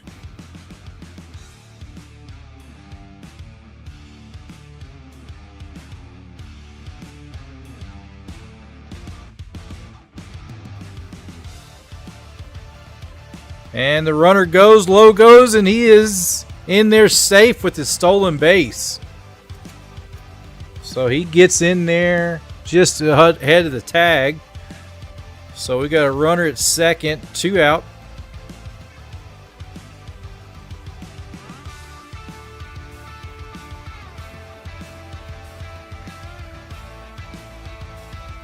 He's taking his time, he's stepping in. Leclerc gets his signs, checks on his runner.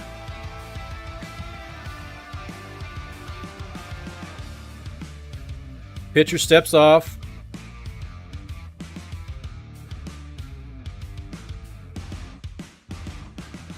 Do you want? I was going to try to broadcast this one, Lloyd. See just how I'll do. Try to do it a little bit different here on this inning, and he fouls that one off.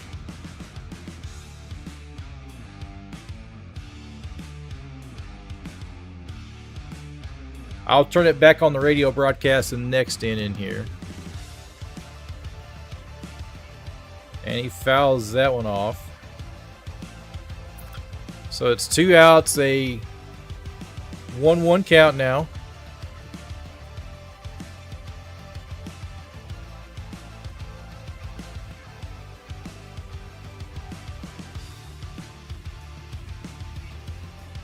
Blurt getting his signs, getting ready to make the pitch. It's 2 out, runner at second. And it's outside for ball 2. So it's 2-1 count. Leclerc got. Can he get him out of this inning here? Not allowing a hit or run. Let's see what he does here, guys. 2-1 count. And he steps off. Trying to keep low at bay there on second.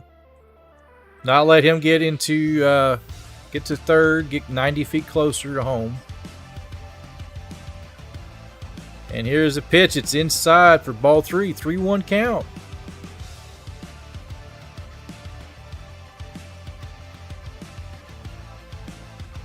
Let's hold them off, guys. Keep hitting that like on the stream.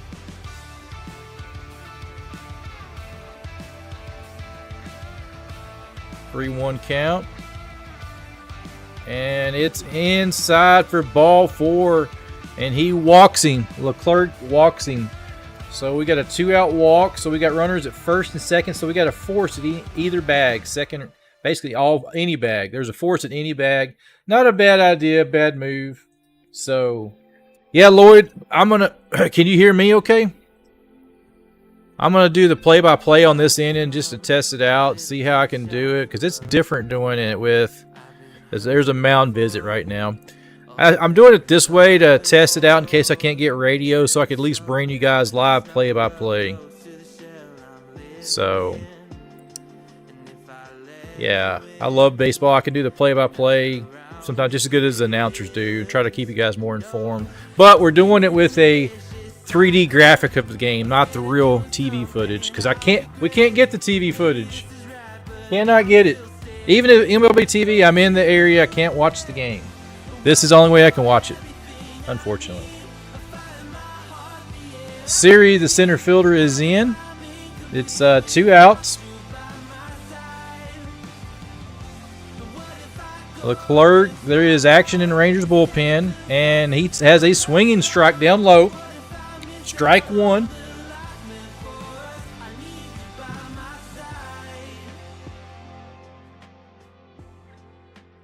And it's a 0-1 count, 2 out. Runners at first and second.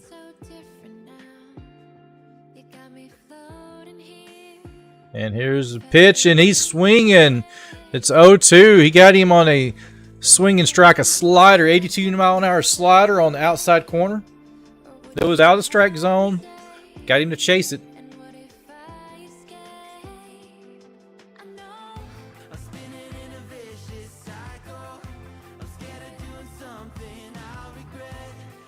So it's 0-2 count.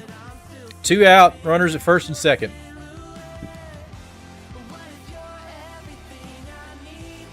It's a pitcher's count here. Here's 0-2, and he fouls it off down the first base line. So he lives another pitch. See, here he does. So still got runners at first and second. They're probably going to be running on contact. They'll be running on contact here. Any contact, they are going.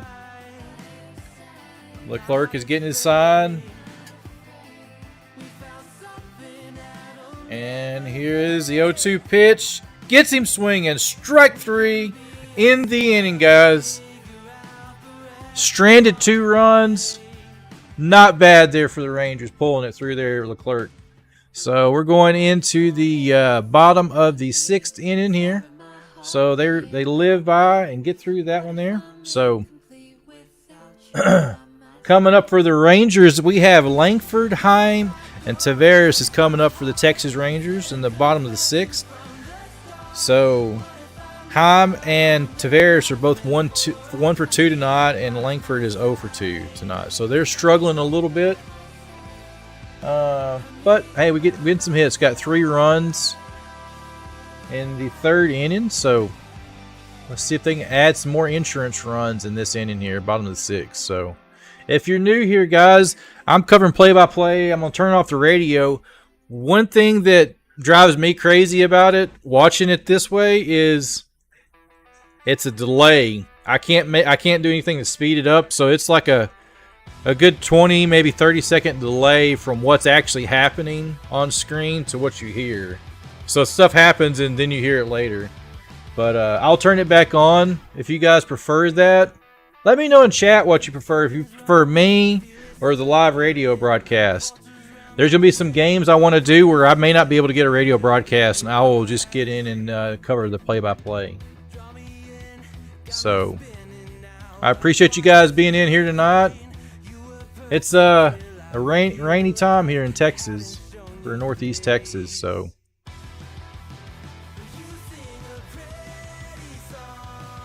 we got they're saying the Rays bullpen is warming up some pitchers. I didn't hear who's warming up, but they have some activity going on. So he's on a short rope coming out here in the 6th inning. So let's see what he does. I'll kill the music if that makes it any better. I just try different things, try to make it more appealing to you guys. So let's see what happens here. Langford is up. He's batting right, and he takes a shot deep. And I think he made the catch. He did. He gave it a ride on his first pitch. And we got a first pitch, first out of the bottom of the 6th inning.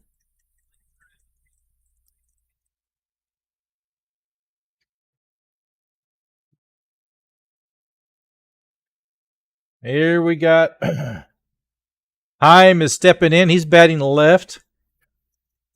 Lefty facing the righty Baez.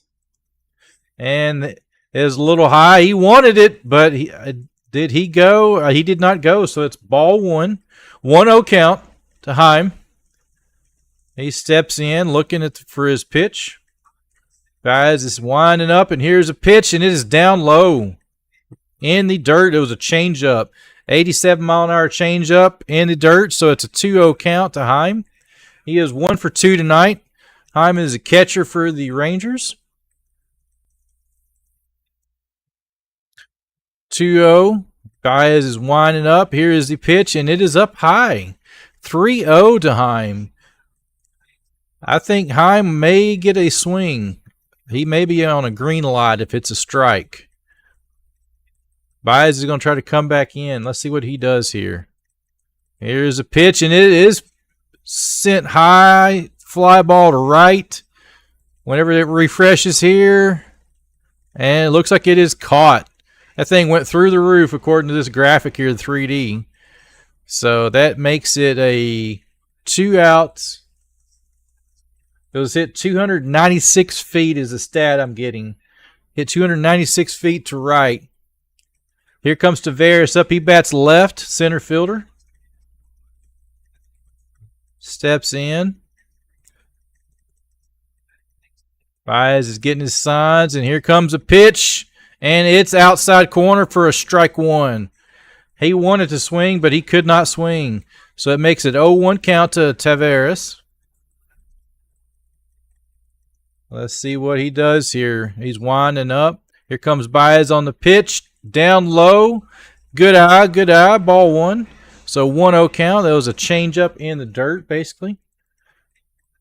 So Tavares is stepping in now. He's getting ready for the next pitch. He's wanting a good piece of it here. So it's 1-1 count, 2 out. And here's a pitch, and it is up high. Four-seam fastball, 93 mile an hour ball.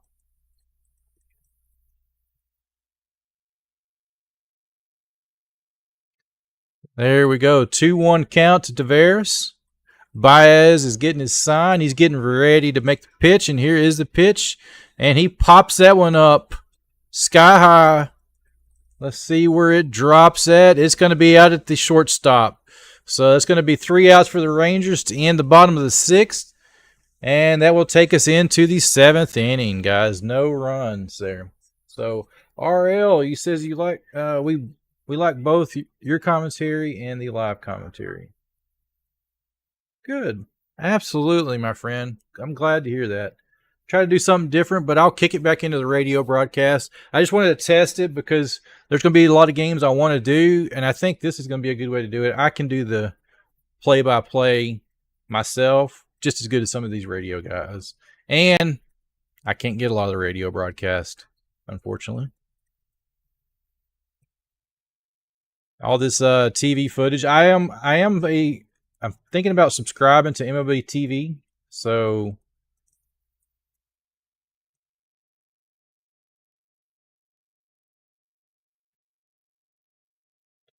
yeah, I'm going to finish this game. I'll tell you what, I'll finish the 9th inning. I'll do the 9th inning, but I will key it back into the radio broadcast here. But unless you guys tell me, here, I'll tell you what. We got 11 votes. We'll end the poll. We'll start a new poll. You tell me what you guys want. Y'all vote on it. I'll let you pick.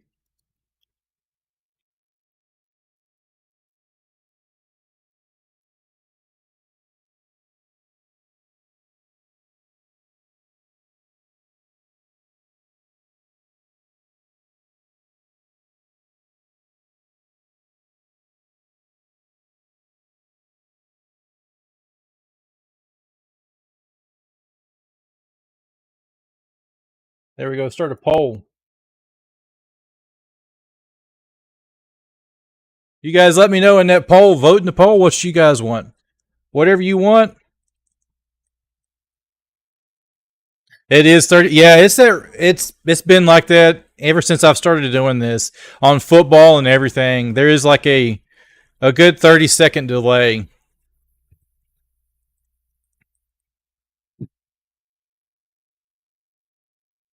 One vote for me. Good deal. All right. Well, I'll keep doing it here then for the minute. Y'all keep voting and just let me know. Leclerc steps. No, I'm sorry. We have Latz is the pitcher for the Rangers, and a first pitch to DeLucia. And it's fouled off. DeLucia fouls it off, so it's an 0-1 count. Latz is a left-handed pitcher. Got a pinch hitter for the Rays as well. And it's inside for ball one, so we got a 1-1 count. Yeah, awesome. You guys prefer me. Good deal. I appreciate that. Keep those votes coming in. Let me know. And here is a 1-1 count. No outs.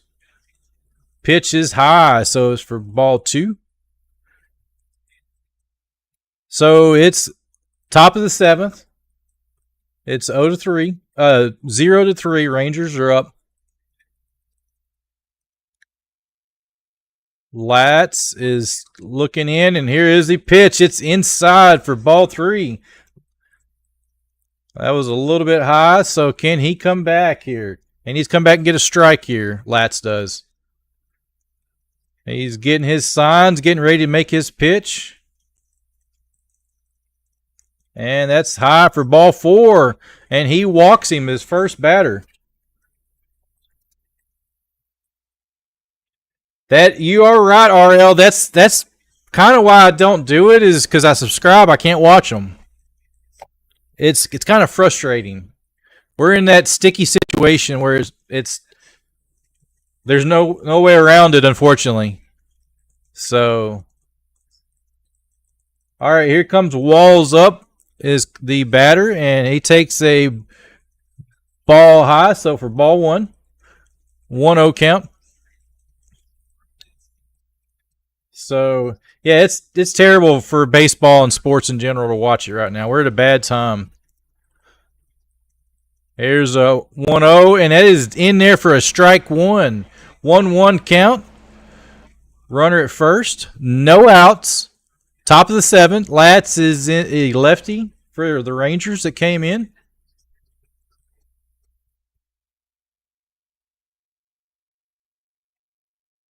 And here is the 2-1 count. That was a little high. He wanted it, but he did not go.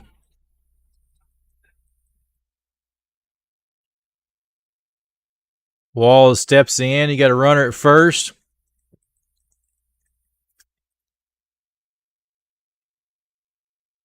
I don't know what that was.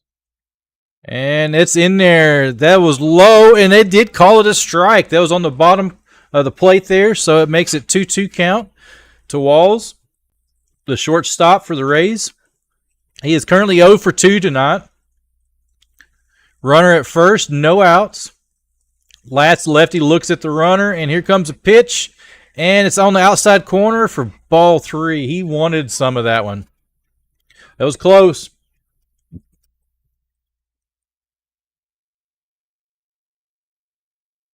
Walls steps back in the box here.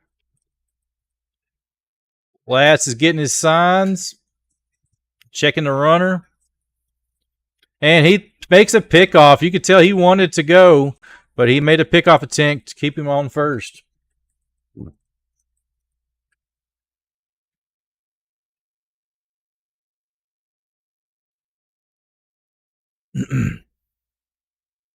He's checking on the runner, watching the runner, and here's a pitch to the plate, and he fouls it off.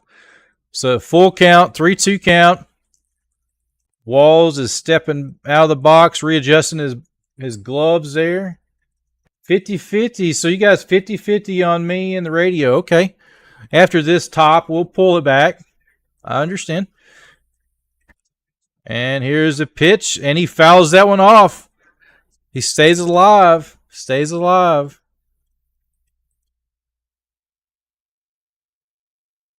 And the ump throws out the new ball to him.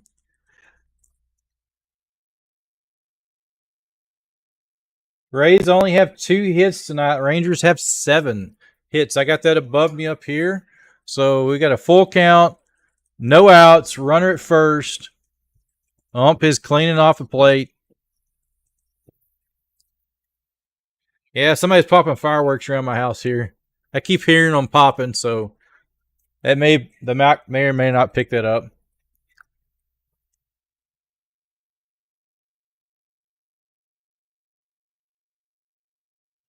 He is checking on the runner and getting ready to make his pitch.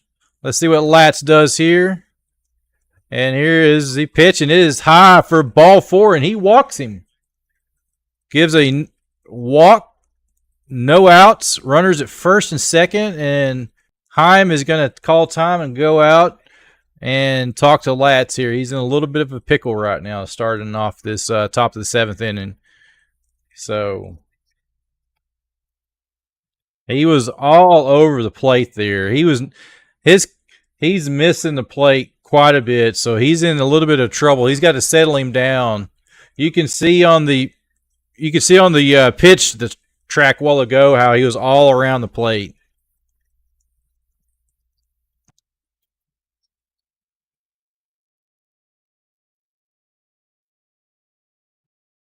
Catch the umpire broke them up from the time, and they're coming back in to let's see what happens here.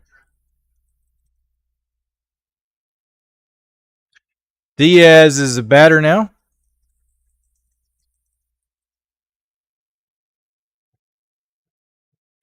Diaz is stepping in. He got runners at first and second, no outs. He is 0 for 2, and he's inside for ball 1. He's not getting it over the plate right now. Latz is not getting it over the plate. He's in a little bit of trouble right now. Can he settle down and get it over the plate?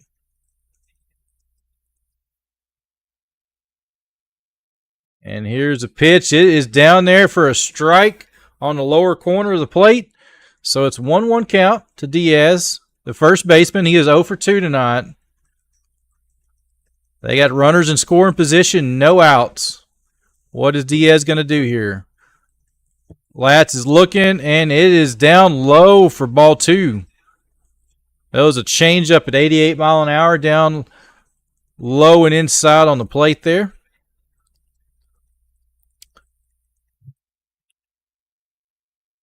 Latz is getting his signs. They're not even holding the runners at the base, and he pops that one sky high.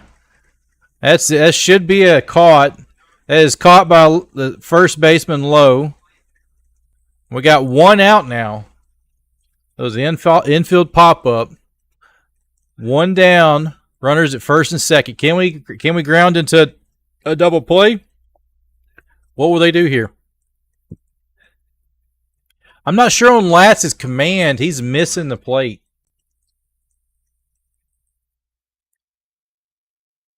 First out of this 7th inning. Here's Lau in, and he takes a drive. And that is, or is that in there for a catch? They were able to catch it. Wow, he gave it a ride. That's going to be 2 down now. Line drive to the center fielder Tavares was able to make the catch on that one. That would have been trouble if he got that one through. And so we got 2 down now, 2 outs, and we do have a mound visit. Looks like Maddox is coming out to talk to the pitcher.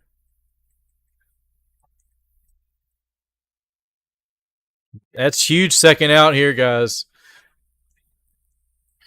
That is actually it for Latz. So they got Dave Paredes is coming up, so they're going to bring in Robertson. The righty Robertson is going to come in to replace him.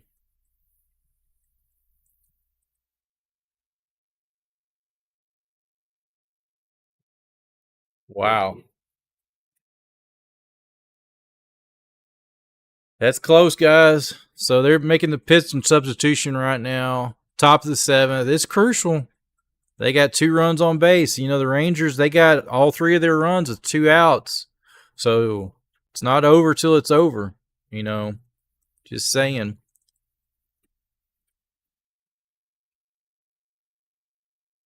It looks like see this 3D graphic, it looks like an umpire's making toss-ups right now. It's in beta still. But, yeah, that looks like an umpire throwing. Do y'all see that? It looks like an umpire is pitching. I can't believe that. Oh, man. This is hilarious. So Robertson's an umpire. Also, the pitcher for the Rangers. Oh, man. Great stuff. Great stuff. That hit low it's 341 feet in the air. He gave it a rocket. That was a ride he gave that one.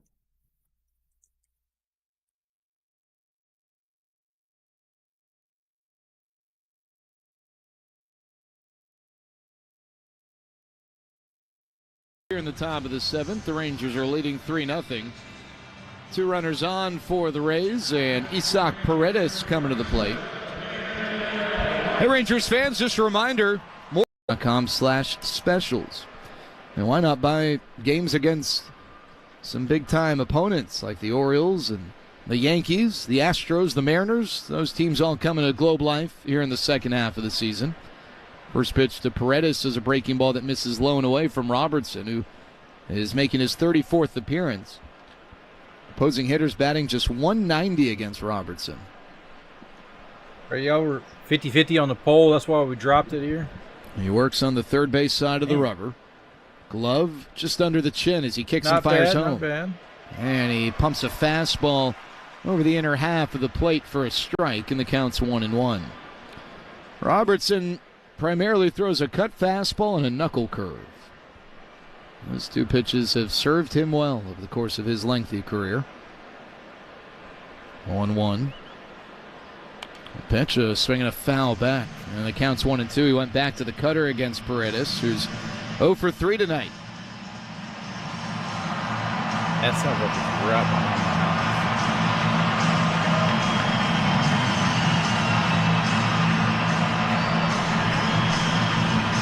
The inning started with Jacob Latz walking Johnny DeLuca and Taylor Walls. He then came back and got Yandy Diaz to pop out and Brandon Lau to line out. Baton pass to Robertson. He's ahead of Paredes 1-2. The righty comes set. Check second. He kicks and fires. Breaking ball. Strike 3 called. Punched out by home plate umpire David Arrieta on a pitch that hangs the outside corner. Man, and Robertson is able to strand a pair of runners. So we go to the stretch. Rangers leading 3-0. Let's turn it over to the voice stretch, of Globe guys. Life Hey, Field, they got Chuck a minute Morgan. for the break. Don't go anywhere. Leave it here. Go grab you a drink real quick. And remember to like the stream.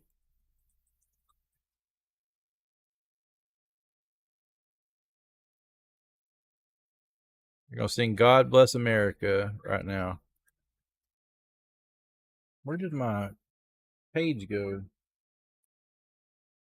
God Bless America. Let's see here. Guys, still at 7 likes. Can we get 10 likes on the stream here?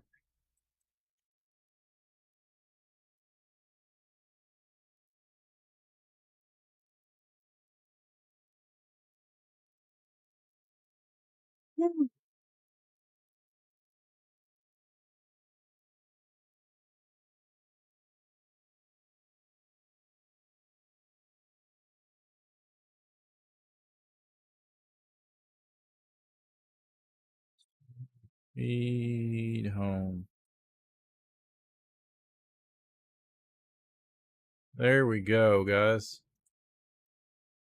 Stretch time.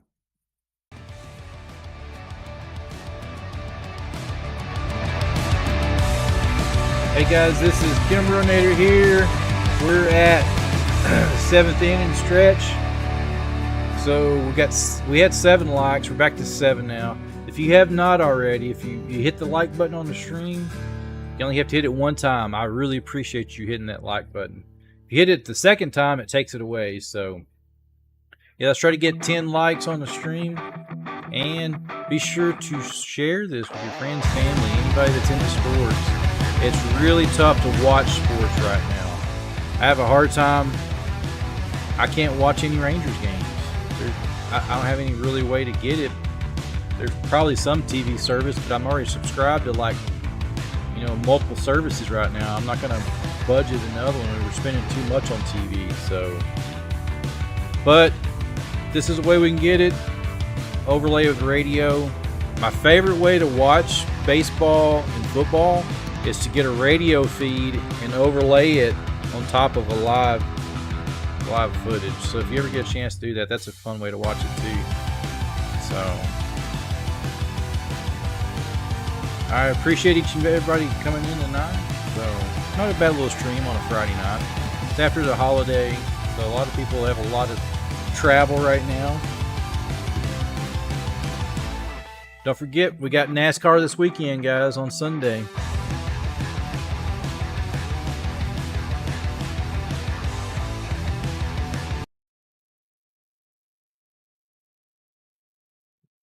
All right, the broadcast is fixing to come back here. Got Hill batting. This season, the Rangers beat the Rays 9-3. And in that game, Josh Young hit his second home run of the season. It came off of Ryan Pepio in the first inning. Later in that game, with 3 hits already under his belt, Josh Young was hit by a pitch from Phil Maton, and he has not played since. Here's Phil Maton in to pitch for the Rays, and the first pitch he throws to Derek Hill misses outside, ball 1. When Maton was announced by Chuck Morgan, I heard enough boos to suggest there are some here at Globe Life Field who understand the significance of Phil Maton. The 1-0 pitch to Hill is lobbed in the air to right field. Josh Lowe over and under it, and he makes the play. So 1 away. But not the raucous reaction that, say, Brian Marchment would get when he would skate on the rink at Reunion Arena after being responsible for multiple injuries to Stars players in the 90s. Now Brian's son, Mason, oddly with the Stars. Brian sadly passed away a couple years ago.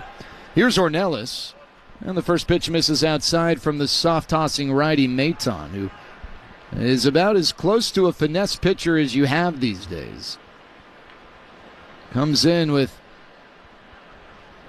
a substandard strikeout rate and a substandard walk rate. 1-0 pitch, and that one is in there for a strike, a sinker from Maton, and the count's 1-1. He's able to get outs by really getting hitters off balance with his mid to high 80s fastball and his low 70s breaking ball. As Ornelas strokes one up the alley left center field, Arozarena turns and looks, one hopping off the wall. It caroms past Arozarena. It's Siri, the center fielder, who cuts behind him and picks it up, firing it back to the infield, but not before Ornelas gets to second base with a double. The second double of his career, and the Rangers are cooking here in the bottom of the 7th after Ornelas turned around a breaking ball that was center cut. He's 2 for 3 tonight. Remember, his single in the 3rd was the catalyst for that 3-run inning. Rangers looking to add on here in the 7th. So here's Marcus Semien. He had a single in that 3-run 3rd. Shot one through the right side.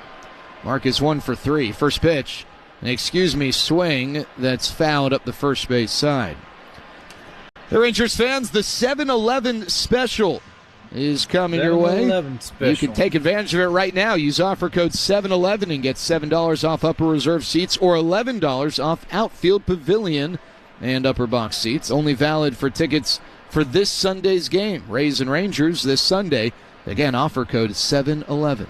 That's the number 7 and the lettering that spells out 11. The 0-1.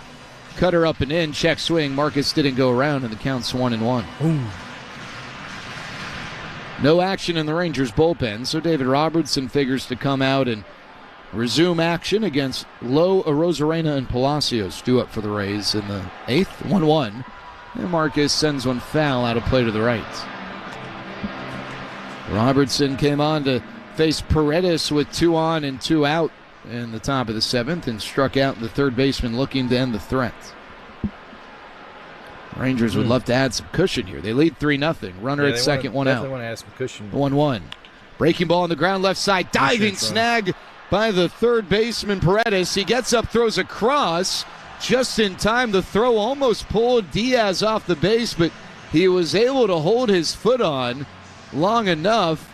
It was not a great throw, and it was high. The Rangers thought about a challenge. They're not going to ask for one. Diaz, a nice job of keeping his right pink cleat on the base. And so they're 2 outs for Seager. And the Rays are going to pitch to Corey, even with first base open. First pitch, a big swing and a miss on an elevated fastball, and the count's 0-1. Yeah, very nice job to hold the bag there. To the naked eye, it looked like maybe his foot came off, but when you watch the replay, no, it was still there. 0-1. Pitch. Wave and a miss. Seager expands his zone and goes after a sinker off the plate, so the count's 0-2.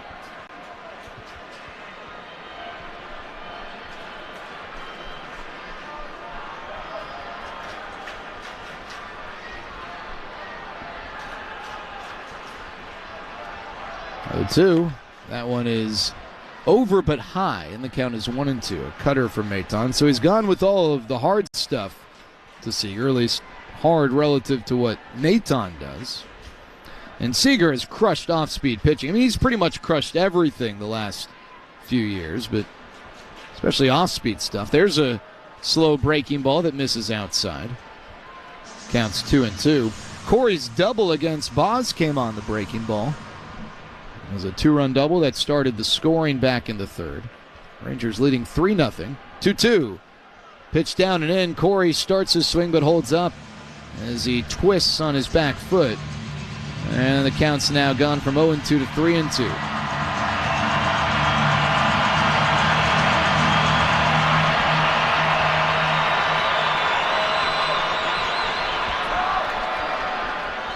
Three-two pitch, a swing and a high fly ball to center field.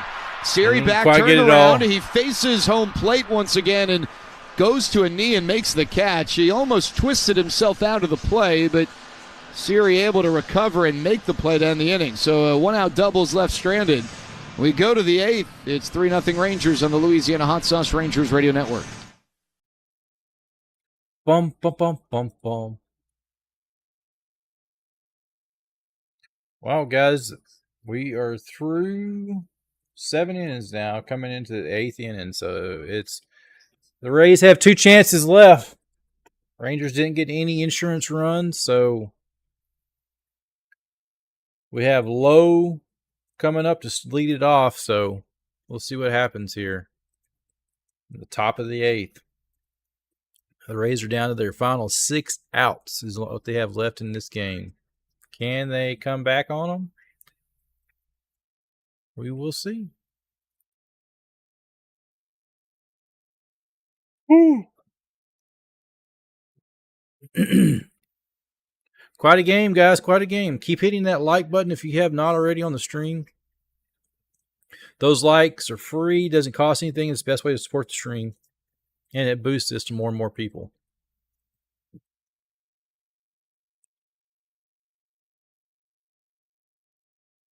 Robertson is back out pitching for the Rangers. He came in and replaced Latz in the 6th inning, who got in a little bit of trouble. So,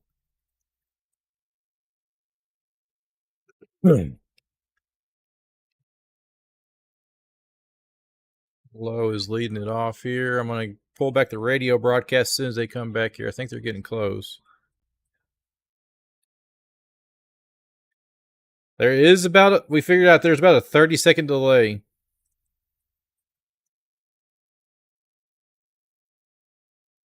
Lead 3-0. Josh Lowe in the box. David Robertson on the mound, and here's Matt. All right, thank you very much, Jared. First pitch misses outside for ball 1. Robertson came on with the runners at first and second, 2 men out in the 7th, and he struck out Isaac Paredes to strand those 2 men. This pitch down the middle for a strike, make it 1-1, and so he starts this inning anew here with the middle third of the order. Lowe, Arozarena, and then Palacios. Here comes the 1-1. Check swing. That pitch is down. Did he go? No, says Mike Malinsky, the umpire at third. And so that makes it 2 balls and 1 strike. Robertson has done a terrific job this season, especially coming in, inheriting base runners.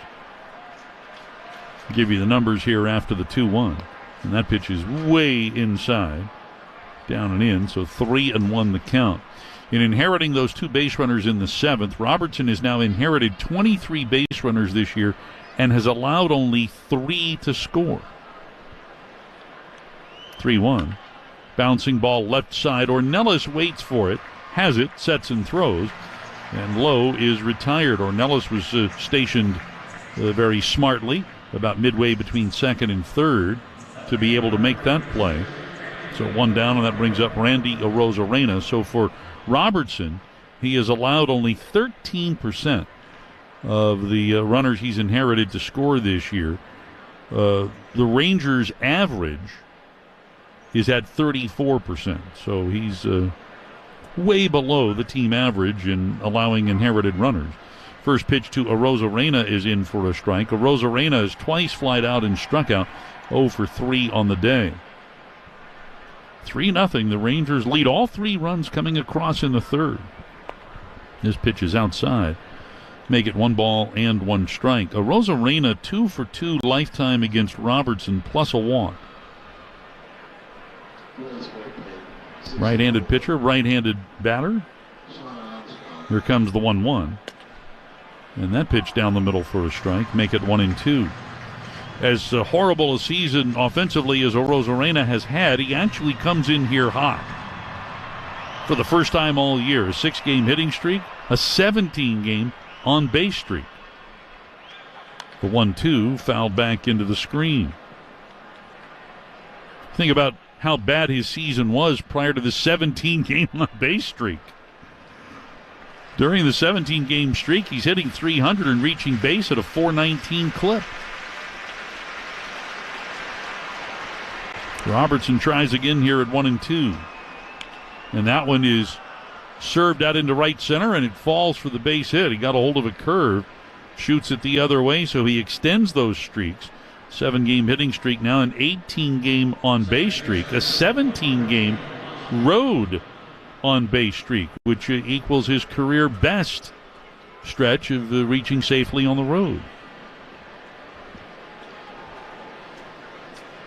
So a runner at first with 1 out. And here's Richie Palacios. Palacios has walked 3 times. Robertson's pitch is sent foul, up and out of play on the third base side, strike 1. Well, Matt, you know I love a good streak, but I don't necessarily love them when they work against the Rangers. No.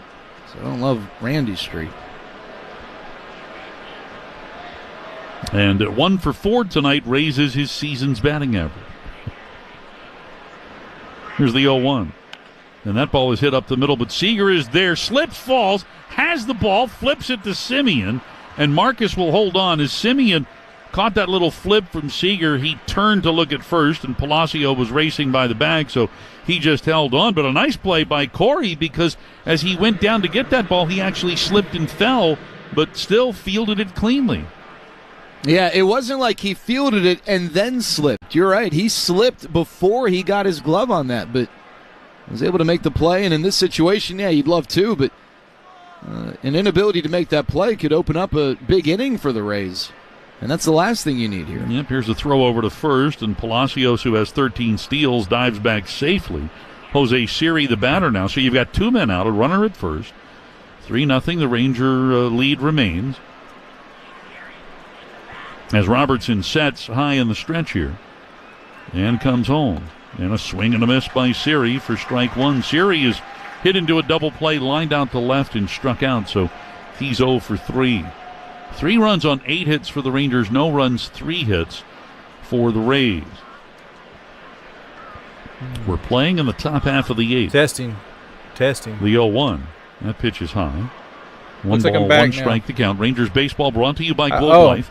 Everyone has beneficiaries. Not everyone has life insurance. Globe Life. Who's your beneficiary? Thank you for barrel letting me action know. in the Rays bullpen. Said, The lefty Colin you didn't hear Poche, Lloyd, the righty yeah, Sean I said it Armstrong. stinks to lose your Wi-Fi. I'm glad you made it back, though, guys. The 1-1, swing and a miss. Cutter gets by Siri. Ariel, thank you for letting me know. 1-2 in the bottom half of this inning. The Rangers have Lowe, Garcia, and Langford due to bat.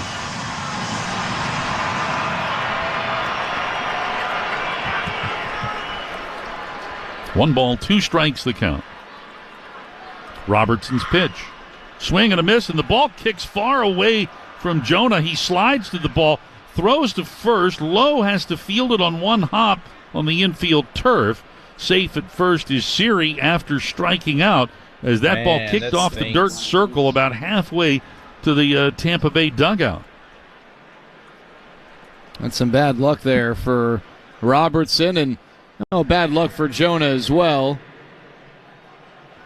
It took a late bounce with some funky spin from that knuckle curve, and if that one even kicked 2 or 3 feet shy of as far as it kicked towards the third base dugout, then Jonah might be able to get Siri. But now you got the tie-in run at the plate. Although you're lucky because Ben Rortvedt was lifted for Johnny DeLuca. DeLuca's not a catcher. You now have Alex Jackson in the box, and Alex Jackson is hitting .068 on the season. So a strikeout for Robertson, but on the wild pitch, Siri reaches. Palacios moves up to second, which brings Jackson to the plate here as a potential tying run. He's a right-handed hitter, bit of a journeyman backup catcher. And the first offering to Jackson, big swing and a miss on a first pitch cutter for strike one. Kimbro Bella, he was a big-time prospect back in the day, one of the best players in the country coming out of high school, one of the top picks in the draft. It just has not really worked out for him as a big league player up to this point. The first-round pick of the Mariners back in 2014. Here comes the 0-1, a swing and a miss. Cutter toward the inside part of the plate, and the count now 0-2. Rays got him in a deadline deal last year from the Brewers. Tavares makes he's played in the big leagues with the Braves, the Marlins, and the Brewers, and now the Rays. The 0-2, swing and a ball lifted into the air center field. Leote is there, waiting on it, comes in a few steps to his left, and he makes the catch to get Jackson for the final out in the inning. So no runs, a hit, 2 men are left. We go to the bottom of the 8th. It's still 3-0 Texas on the Louisiana Hot Sauce Rangers Radio Network. Boom. Well, they got out of that inning there, guys. Still no runs. The Rays are down to their final 3 outs. Can the Rangers get some insurance runs on this inning, bottom of the 8th? Let's see what happens, guys. So while they're getting ready to come up, if you have not already, we need your help. I need your help on hitting that like button on the stream, subscribing if you have not already. So hit that like button. That is the best way to support the stream. It's free, doesn't cost you anything.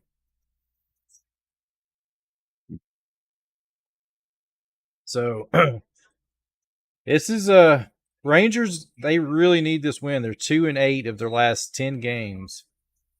On a little bit of a slump, so they really need this bad. Last time I streamed the Rangers, they won too, so I guess I need to start streaming them more often.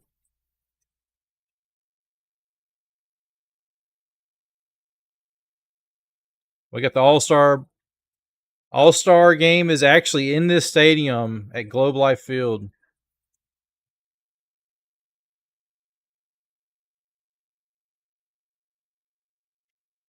Whataburger.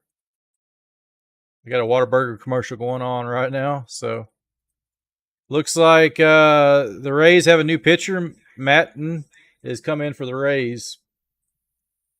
Lowe is... Oh, looks like Armstrong is going to be the pitcher. The right-handed pitcher, Armstrong. Lowe is stepping in. Sean Armstrong coming in now for Tampa Bay to face the heart of the Rangers order here in the last half of the 8th. Texas leading 3-0. Lowe, Garcia, and Langford due to bat. Armstrong, in his 3rd season with the Rays, on for the 32nd time. He is 2-2 with a 5.73 ERA. He has 1 save. He's pitched a total of 37 in 2/3 innings. Off the extreme first base side of the rubber, he delivers. And a swing and a miss by Lowe on a fastball for strike 1. Armstrong with both a 4-seamer and a 2-seamer and a cutter. He'll also mix in a very occasional slider as this pitch gets fouled back. And the count now at no balls and 2 strikes. Lowe 1 for 3, single to drive in a run in the 3rd, making it a 3-0 ball game.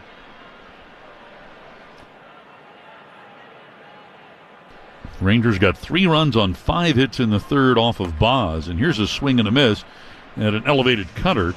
And Lowe is out on strike, so 1 gone in the Ranger half of the 8th. Adolis Garcia coming up. Our Invictus Roofing roof report tells us that the roof is closed despite the fact that the temperature outside today was fairly mild, but we had rain in the area. So a closed roof today. And if you have any roofing needs, contact Invictus Roofing at 1-833-8-ROOF-DFW or visit rooftopdfw.com. Fast, simple, Invictus. Here's a swing and a miss by Garcia at a cutter. Adolis is 0 for 3 today. He has popped up to the catcher. He's fly to deep left and struck out. His on-base streak at 14 in jeopardy as this pitch is outside. And the count now at a ball and a strike.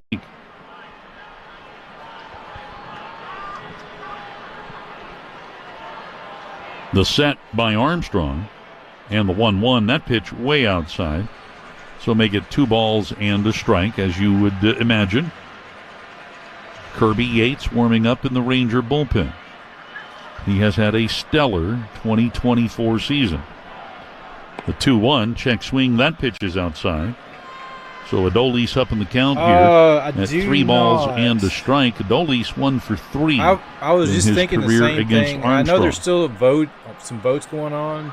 The right-hander ready, and the 3-1. Let me see. And that's hit off the end of the bat, up into the air, but curling back into the seats, directly behind home plate. So a full count now to Garcia.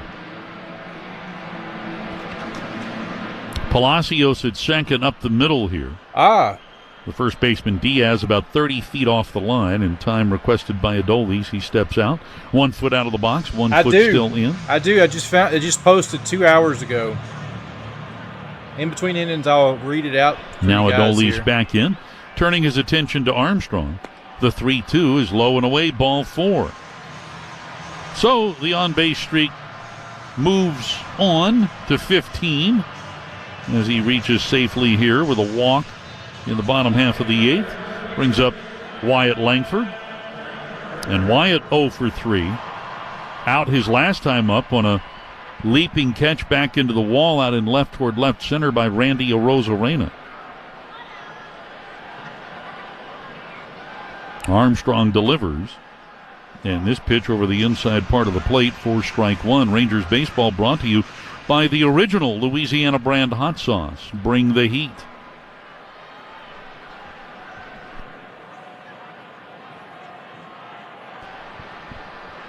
Armstrong's 0-1. There goes Adolis. The pitch is low and away. The throw to second is not in time. Adolis able to dive in there with his 8th steal of the season. Gets himself into scoring position as the count to Langford evens at a ball and a strike.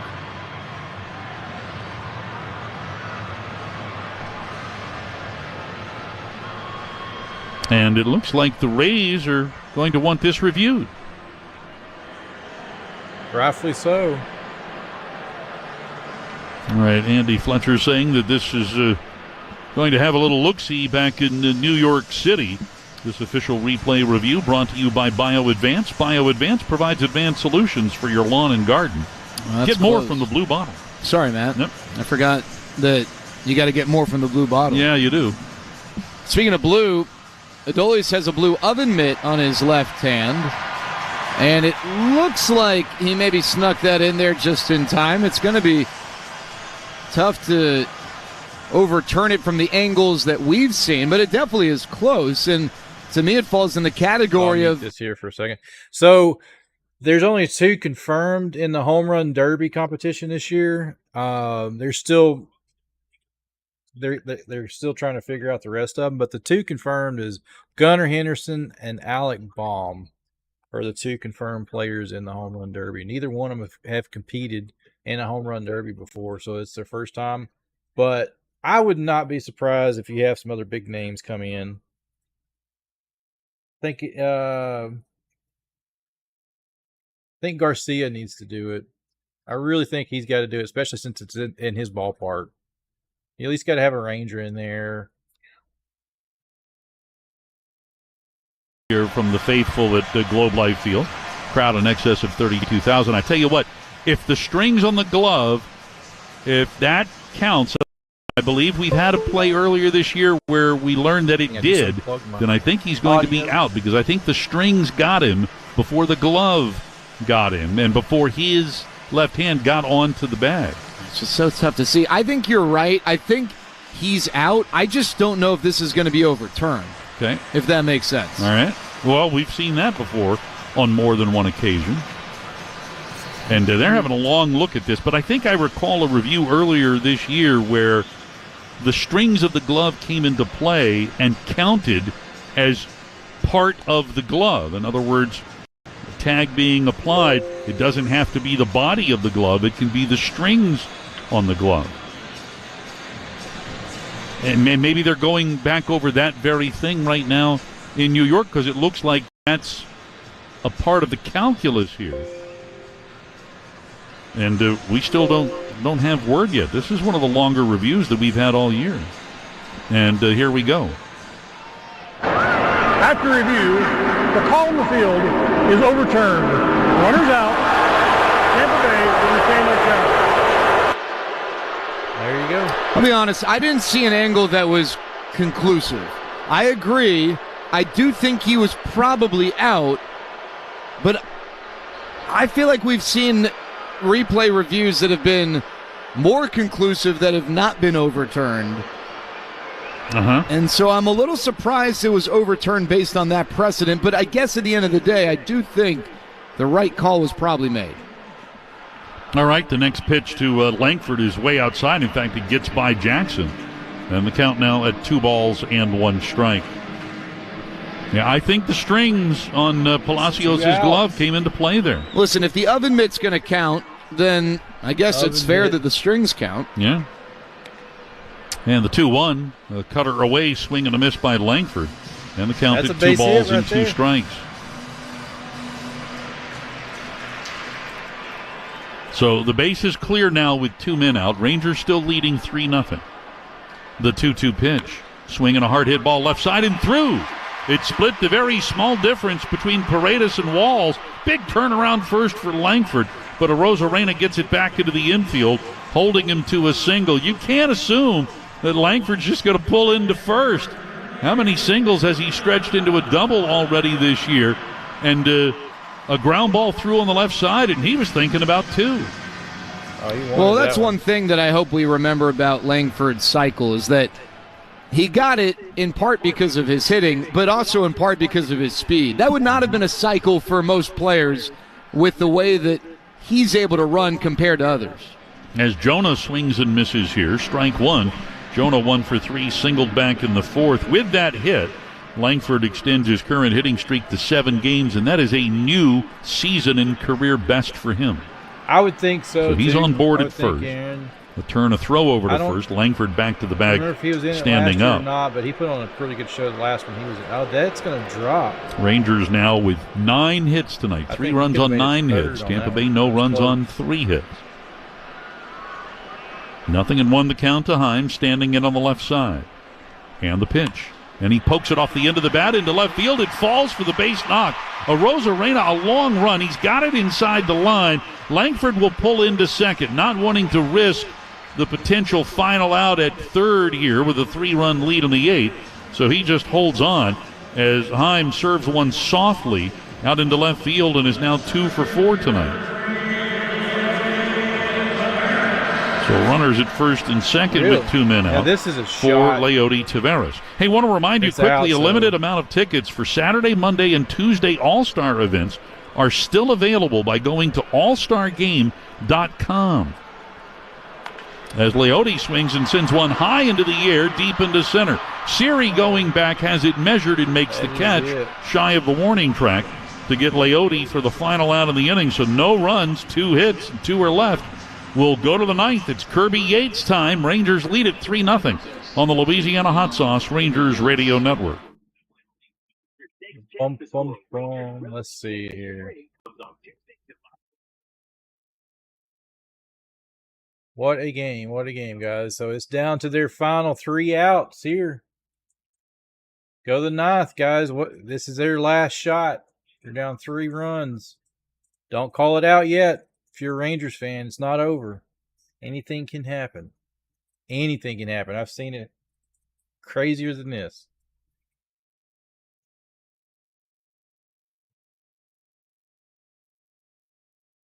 Oh, I'm sure. Because they do the fan polling, and then I think they have the coaches and teams. There will probably be some Braves. Braves got a good team this year still. Yankees are good. There's a lot of good teams right now in baseball. I mean, people are bouncing around, so I know Seattle's on a little bit of a slide, from their first place. Houston's catching up to them. They've overtaken the Rangers. So Houston, I think the last I saw, they were on a 8-2 tear out of their last 10 games or something like that. And the score tonight for them, let me see if I can find that here.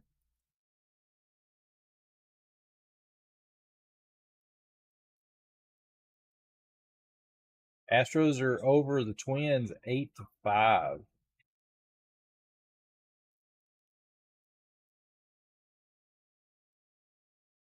So they are winning currently right now, the Astros are.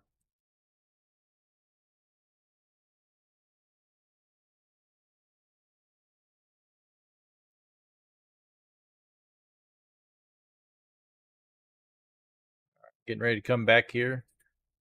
Got about a 30-second delay, so fix and pull in the radio broadcast. He fouled that one off. Bounces off the upper deck. ERA. Yates, a former Tampa Bay Ray. He spent his first 2 big league seasons with the Rays in 2014 and 2015. He'll work here to Taylor Walls. First pitch, Walls fouls it back off the netting for strike 1. They have been sliding back. Walls 0 for 2 with a walk. Diaz and Lau to follow. This is 9-1-2 in the batting order. The switch hitter swings from the left side here against the right-hander Yates, who fires and connects with the inside corner for a strike.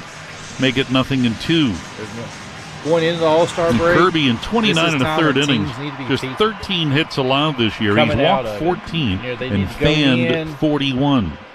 Kind of like the Astros have done. They've turned things around. The 0-2. Rangers, in there for a called third strike. Got him looking at a fastball at the bottom of the zone. They need to win. Keep on. The most efficient of strikeouts. 3 pitches, and Walls is back in the dugout. And that will bring up Yandy Diaz, who is 0 for 3, plus a walk. Diaz out on the infield fly rule his last time up. Batted with a couple of men on and nobody out. Right-handed pitcher, right-handed hitter.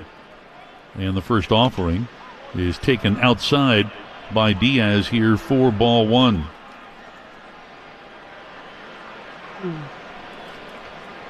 Diaz facing Yates for the first time. The 1-0. And that's outside. Yeah, Atlanta's 4 so make it 2 balls and no strikes. Hey, Matt, quickly, our quick trip scoreboard check. The Mariners leading the Blue Jays 2-0 in the bottom of the 4th. The Astros leading the Twins 8-5 in the top of the 8th. Not the greatest of updates. But I had to get it in. Yep, 2-0. That's at the top of the zone for a strike, 2-1. Gotta start focusing on those division foes and even expanding to those in the wild card. But if we did a wild card update, it would take the whole inning. There's so many teams still in the mix. Yep. Here comes the 2-1. Swinging a hard hit ball up the middle, diving for it, Semien. He's got it. Stands, throws to first, and he got him. A stellar defensive play by Marcus Semien on a ball that looked like it was destined for center field. He dives onto the outfield turf, crossing that midline, pops up, gets set, and threw him out. Wow. That is an unbelievable play. Now, we don't use that word very often, but that's as good as it gets from Marcus Semien. Wow. Rays are down to their final out. Here's Brandon Lau. Lau 1 for 3 with a double and a walk. I know, don't say it, man. Yates' first pitch is a little bit outside here for ball 1. Up on that one. Like zooms in. This is still in beta. Semien attempted a diving stop to his left earlier. We just expected him to get it, and it somehow got by him. This pitch is low.